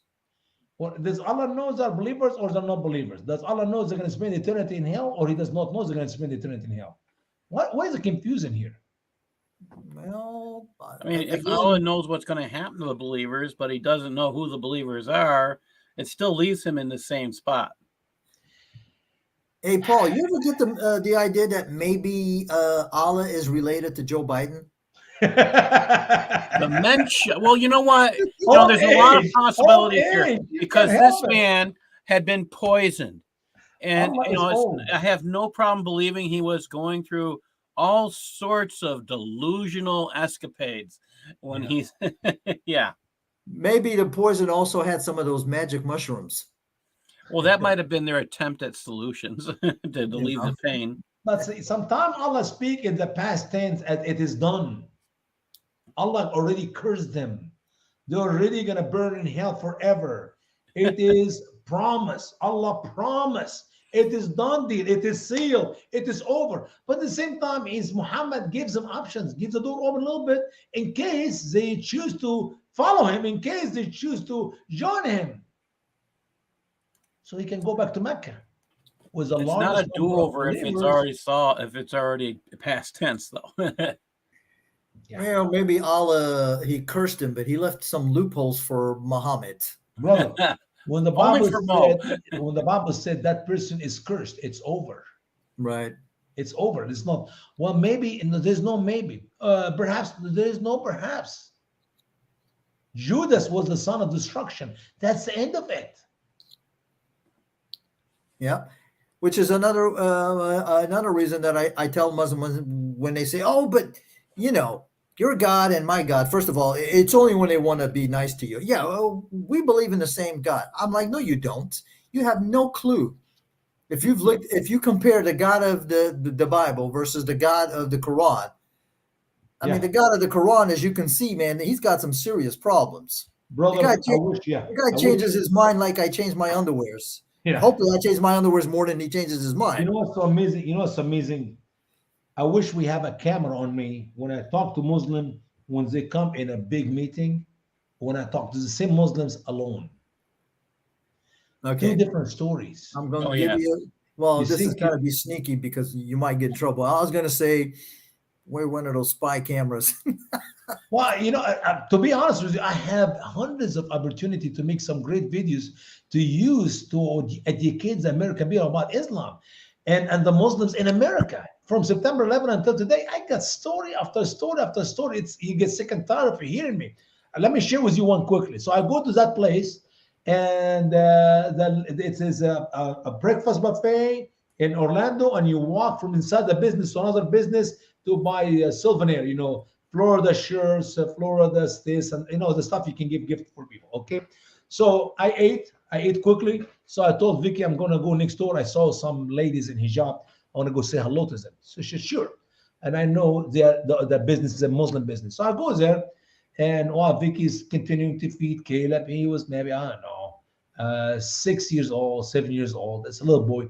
And then she's gonna give him to take him to the bathroom, blah, blah, blah. I got a good 15 minutes. So I go to the store and I said, Salam alaikum. And it's alaikum salam rahmatullahi wa barakatuh. And a Muslim guy and three ladies in the hijab. And that was just few weeks after September 11, not few months, few weeks, same year. So I thought talking with this lady, and I said, she said, "What's your name?" I said, "Osama." She said, "Osama bin Laden." I said, "No, Osama bin Laden." And she laughed, and I laughed, and I told her, "So, what do you think of Osama bin Laden?" I asked a question, and one of the ladies said, "Well, we were not supposed to talk about that here." So why not? So why not? So I looked at the other lady. I said, "What do you think of Osama bin Laden?" Well, and she started pretending to be busy hanging clothes on the shirt. The younger lady, she's smart, short one. She said, "What do you think of Osama bin Laden?" I said, "Well, let me tell you." And I start quoting verses from the Quran and quoting the saying of Muhammad. And I said, he's a true Muslim believer. He follows the Quran. He crossing the T's, dotting the I's. He should make every other Muslim an embarrassment because many Muslims are a bunch of hypocrites, and he's the real thing. And they come to me now, guys. They were like cruising with me. Oh, you're good. You know the Quran. You memorize. Are you an imam? The one does not want to talk about Muhammad, Osama bin Laden. Now they're friendly with me. I said, yes, I'm imam, but I'm a Christian imam, not a Muslim imam. And look at their faces, they're going like that. As you're joking. I said, no, I'm not joking. After they become so friendly with me, they like what I say, they believe what I'm saying. You can have the camera on their face and you'll be shocked. It's how many Muslims like these three ladies and that guy who live among us in America since September 11th to today, all of them. And she said, no, you're joking. I said, no. So I got my wallet. He said, is that from Morocco, by the way? Is that Moroccan Muslims? She said, you told us your name is Osama. I said, yeah, my name is Osama. I opened my wallet. I got my wallet out and I showed my driver license, Usama, USAMA, DACDOC. She said, and you're from Egypt? I said, yes. She said, you're a Muslim? I said, no, I'm a Christian. And I shows a cross in my right hand. We have tattoo on our right hand. And they ran away from me. Before and after. You know what? Before and after, I could have done 1,000 videos like that in the last 20 years if I have a camera on me all the time. But anyway, so that's the story. Not all the Muslims in America are really telling who they are or what they believe or what they think of us or what they think of America. There are some are open, and to be honest with you, these are I like. And the one I don't like is the one pretend to be the loving and peaceful because they're not. And those are the one who are deceiving America. If every Muslim in America, if every Muslim imam in America, of all these jihadi organizations who pretend to be, what do you call this, like non-profit organization of doing charities and do good stuff. These are the problem. I have no problem with a radical Muslim. If you want to use the word radical, I call them Muslim believer. I have a problem with the moderate Muslim because they're deceiving the people of the West and they're going to bring America to its knee. Right, and I agree with you. Now, you weren't born in the United States, were you? No, I was born in See, Egypt. you are a prophet because your name says USA. So it was I ordained. know that would make his parents the prophet. USA, Yeah, Mom. that's true. That's true. So it was ordained that their son was coming to the USA, that they made his name USA, or You they know put what? USA in Yeah, his with name. you, I really never understood why my daddy named me a Muslim Arab name. Usama is an Arab name, which means the lion. The lion in the Arabic language have 28 names. One of them is Usama. But because of what happened in my life in the last 20 some years, I believe God has given me the most perfect name for my life. You're the lion for Christ. Not just that, that name opened for me hundreds of opportunity to talk with Muslims right and left. Right and Well, left. yeah, it would have been worse if your name would have been John. Yeah. That wouldn't Even have had harder. Talk to me. that wouldn't have had too many open doors. You know, John Yeah. Dad just doesn't cut it. Okay, let's go to the next verse to see the contradiction of the word of Allah in the Quran. Go ahead. 69. Like those who were before you, they were stronger than you in power and with more money and children. So they enjoyed their portion. So you enjoy your portion as they who were before you enjoyed their portion. And you engaged like they engaged. Those their works were vain in this world and in the hereafter, and those are the losers. So, is it okay for them to stay home and collect stuff as long as they don't complain? I mean, that's what it sounds like right here. It's just Muhammad making words, putting words, repeating himself so many times for no reason. I mean, I can make that sentence, that long verse, I can make it 1/4 of that with the same amount of information. See, I think that what they were trying to do is to make it poetic, make it kind of rhyme. Because I'm like, what?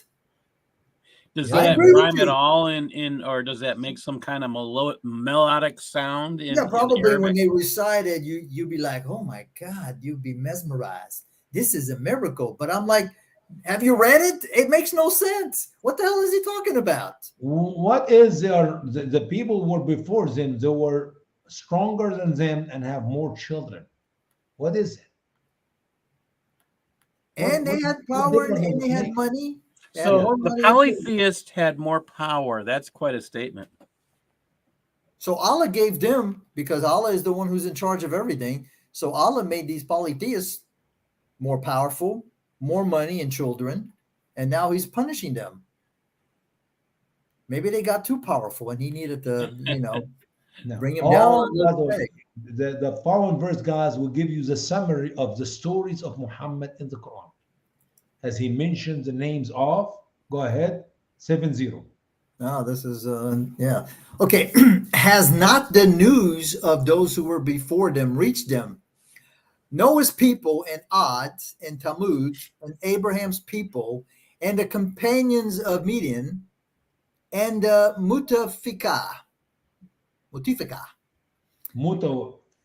المؤتفكات. Mutafikat.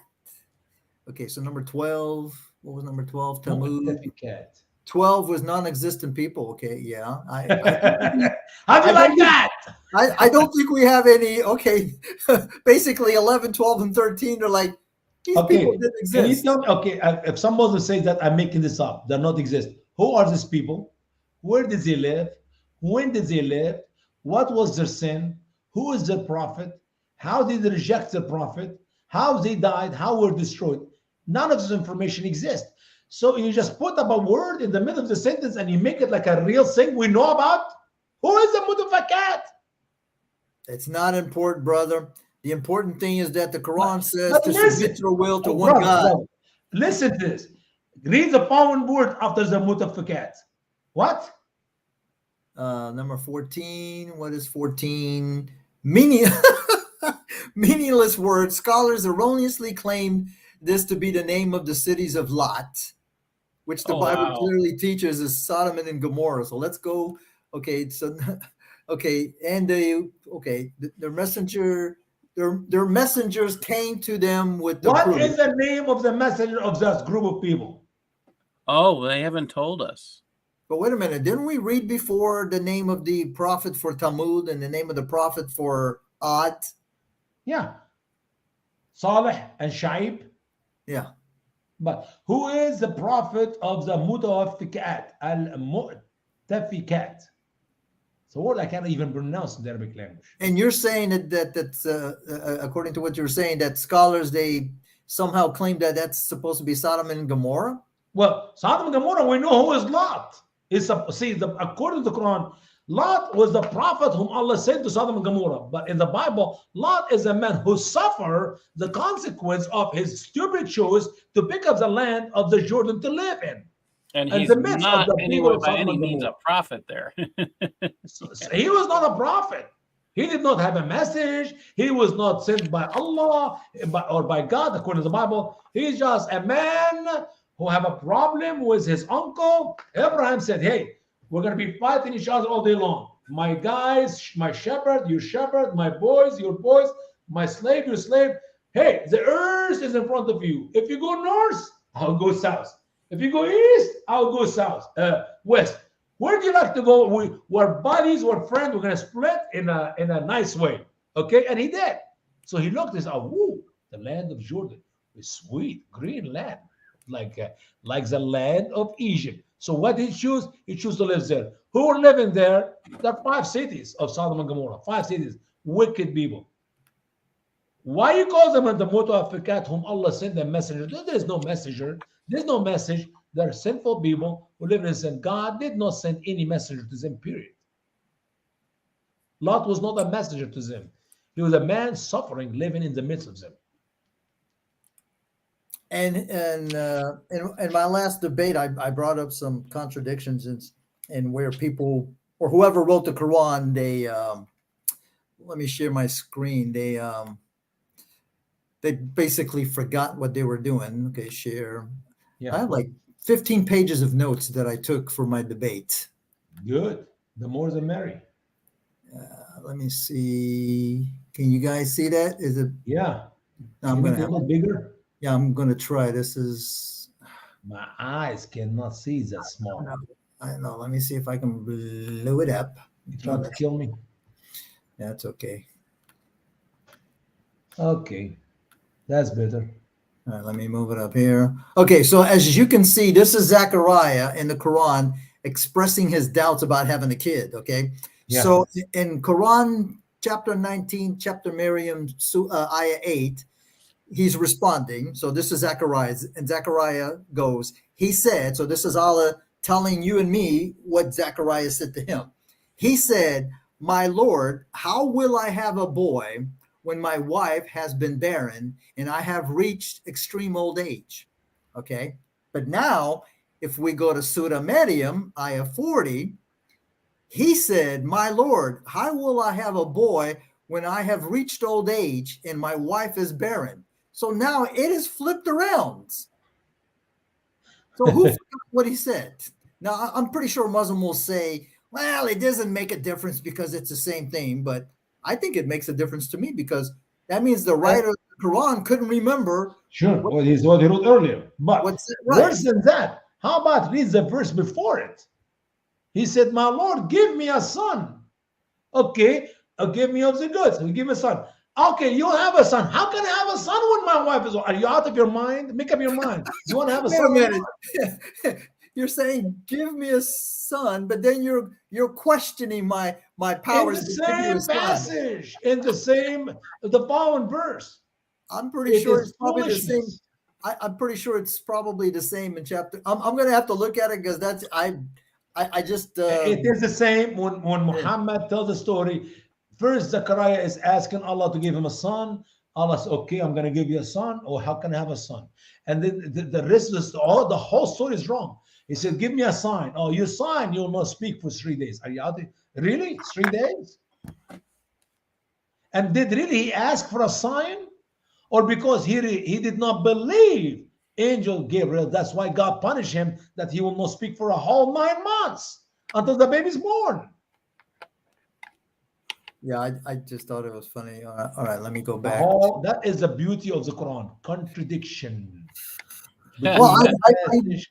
Yeah. I'm not sure that would be considered a contradiction. I would just say the guy has short-term memory loss because they reversed it. But if the information in the Bible, which is the source of the Quran, contradicts that which is written in the Quran, it doesn't make any sense. Was it 3 days or 9 months? Yeah. All right, so we want to kind of push this to finish the section, right? Yes, sir. All right, let's see. All right, so we're in 71. No, we're actually in 70. 70. Okay, yeah, we have not finished 70. Has not the news of those who were before reached them, Noah's people and Ad and Thamud and Abraham's people and the companions of Midian and Mutafika? Their messengers came to them with proofs. So it was not of Allah to treat them unjustly, but they were treating themselves unjustly. You mean Allah is a just God? Allah will not treat anybody unjustly. If Allah leads astray whom He wills and He guides whom He wills, that is the most unjust God in the world. Yeah, but how were the people treating themselves unjustly? They were having fun. They were having a blast. Because they reject the messenger of Allah. Ah. You see, when you reject the truth, you treat yourself unjustly. But the whole thing is a joke. Because if he has a question, why is he rejecting the messenger of Allah? It's because Allah chose for them to burn in hell. So what choice do I have? They are This is exactly what Kufar has been saying since the beginning of it. It's all Allah's fault. They are treated unjustly by Allah because Allah chose for some of them to burn in hell forever. And they have no choice. Before they even came to existence, when they were 120 days piece of meat inside their mother womb, Allah wrote on the script, on the scroll, through his angel, they're going to be miserable, they're going to be unbeliever, and they're going to burn in hell forever. What sin that piece of meat, which is not even a living creature yet, because the Spirit of Allah was not put in it yet, what sin it committed that you judge it, Allah, stupid Allah, unjust Allah, by eternity in hell? Do Muslims have any common sense, logic? Zero. Now here's a question for you, brother. Was the angel outside or inside the womb? No, he's inside. Oh yeah, he was inside down there. You can laugh. You see, because you're infidel, sir. If you say the Shahada and you believe in your heart, all this will make lots of sense. It will be perfect. But because you're perverted infidel, Christian infidel, you will never see it. You cannot see the truth in it. Trust me. If anyone can find the clarity in here, that'd be amazing. Clarity in my foot. Trust me. Anyway, hey, I think that's a good place to stop because you know what? The believer and the believer men and the believer woman, that's another study, man. You guys don't mix the Quran together unless you really want to get that verse. It's up to you. Yeah, I mean, I don't mind to stay another hour. Let's go for another hour. Okay. So we could stop at 70 and. Well, I how far do you want to finish the section? We finished. I was going to go say, to 72. We're done with that particular section, right? Are we? Yeah. You know what? Let's get 71 and 72. That's right, because the new command here of Allah concerning the hypocrites, how Allah is going to end their life, it's in verse 73. It's my favorite verse. But let's go ahead, finish 71 and 72. Yeah, that's good. Okay, so 71. And the believing men and the believing women are friends to one another. They command what is right and forbid from evil. They perform the prayer and they bring the legal alms. They obey Allah and his messenger. Those Allah give them mercy. Oh, I'm sorry. Those Allah will give them mercy. Surely Allah is dear, wise. See?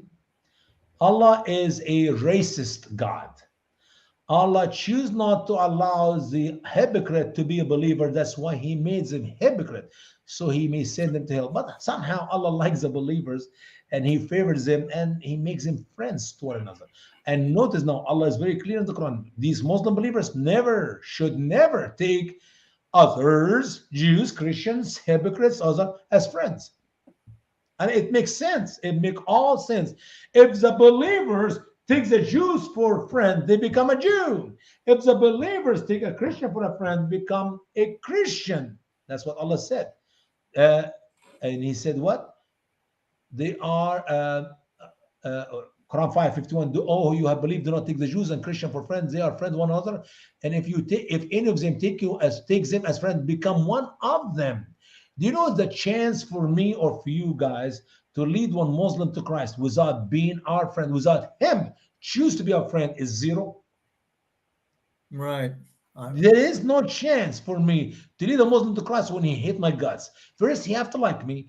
First, second, he have to choose me a friend. Then he have to love me. Then he have to trust me and believe me as we look at his Quran. And that's when he start questioning Allah. And that's when he say goodbye to Allah and Muhammad, just by knowing Islam. So believers are friends to one another, not others. Like you see this in many other verses, Quran 3:28, the Taqiyya verse, or 5:51, where it's clearly you don't take into those for friends. Okay, Jews or Christians. But is this true that believers? The rest of the verse is true about them. Read the rest of the verse. What do?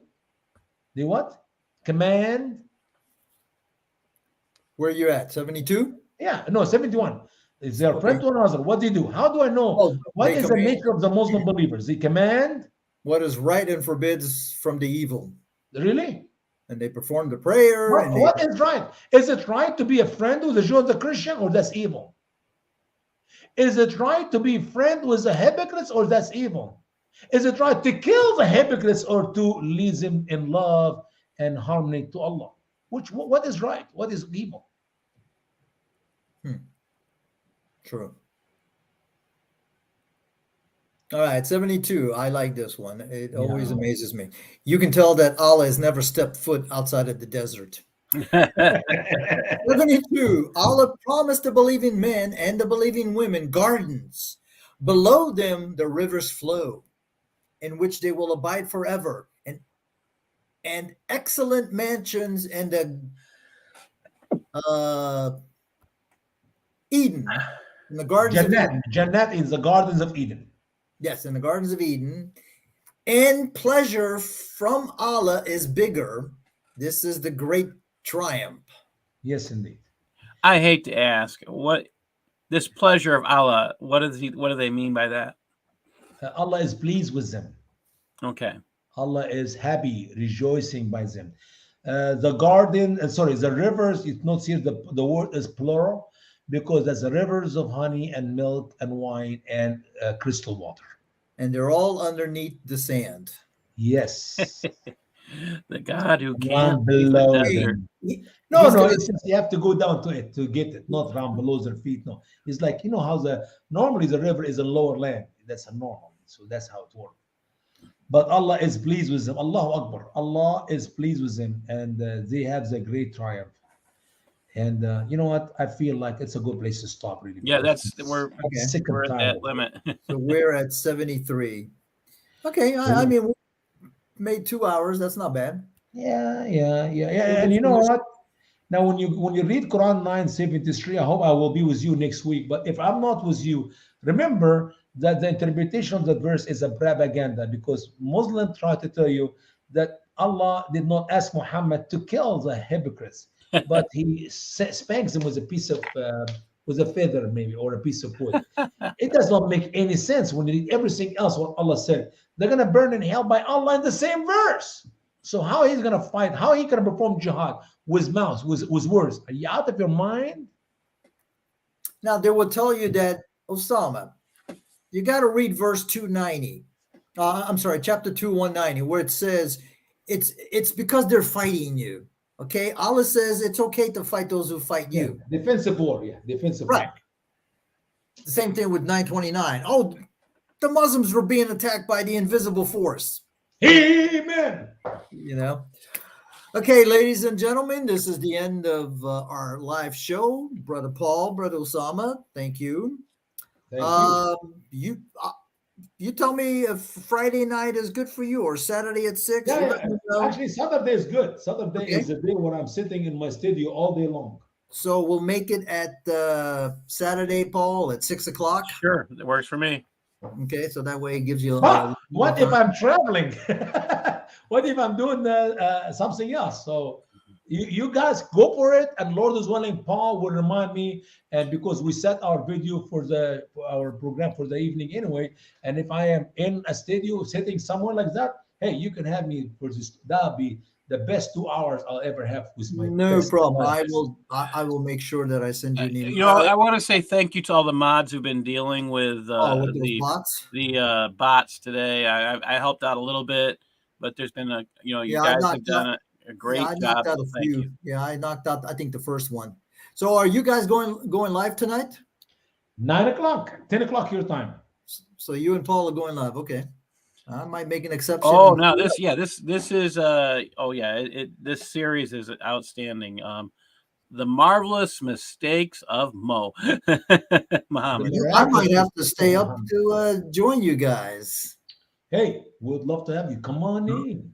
All right. Okay, ladies and gentlemen, as Paul said, thank you, mods. For some strange reason, I seem to attract these little bots. Paul, Osama, thank you very much. God bless you guys. You're doing great work. And hopefully, if Muslims are seeing this, we're planting that little seed to help them to think and to realize that the Quran is a clear as mud book. Leave Islam, find Jesus. There you That go. is the big message. Amen. Find the perfect example to follow, not Muhammad, who leads you straight to hell. Yes, indeed. Yes, Okay, indeed. now I got to go feed my big dog. You guys have a good one, and I'm going to end the broadcast. God bless you. Bye-bye.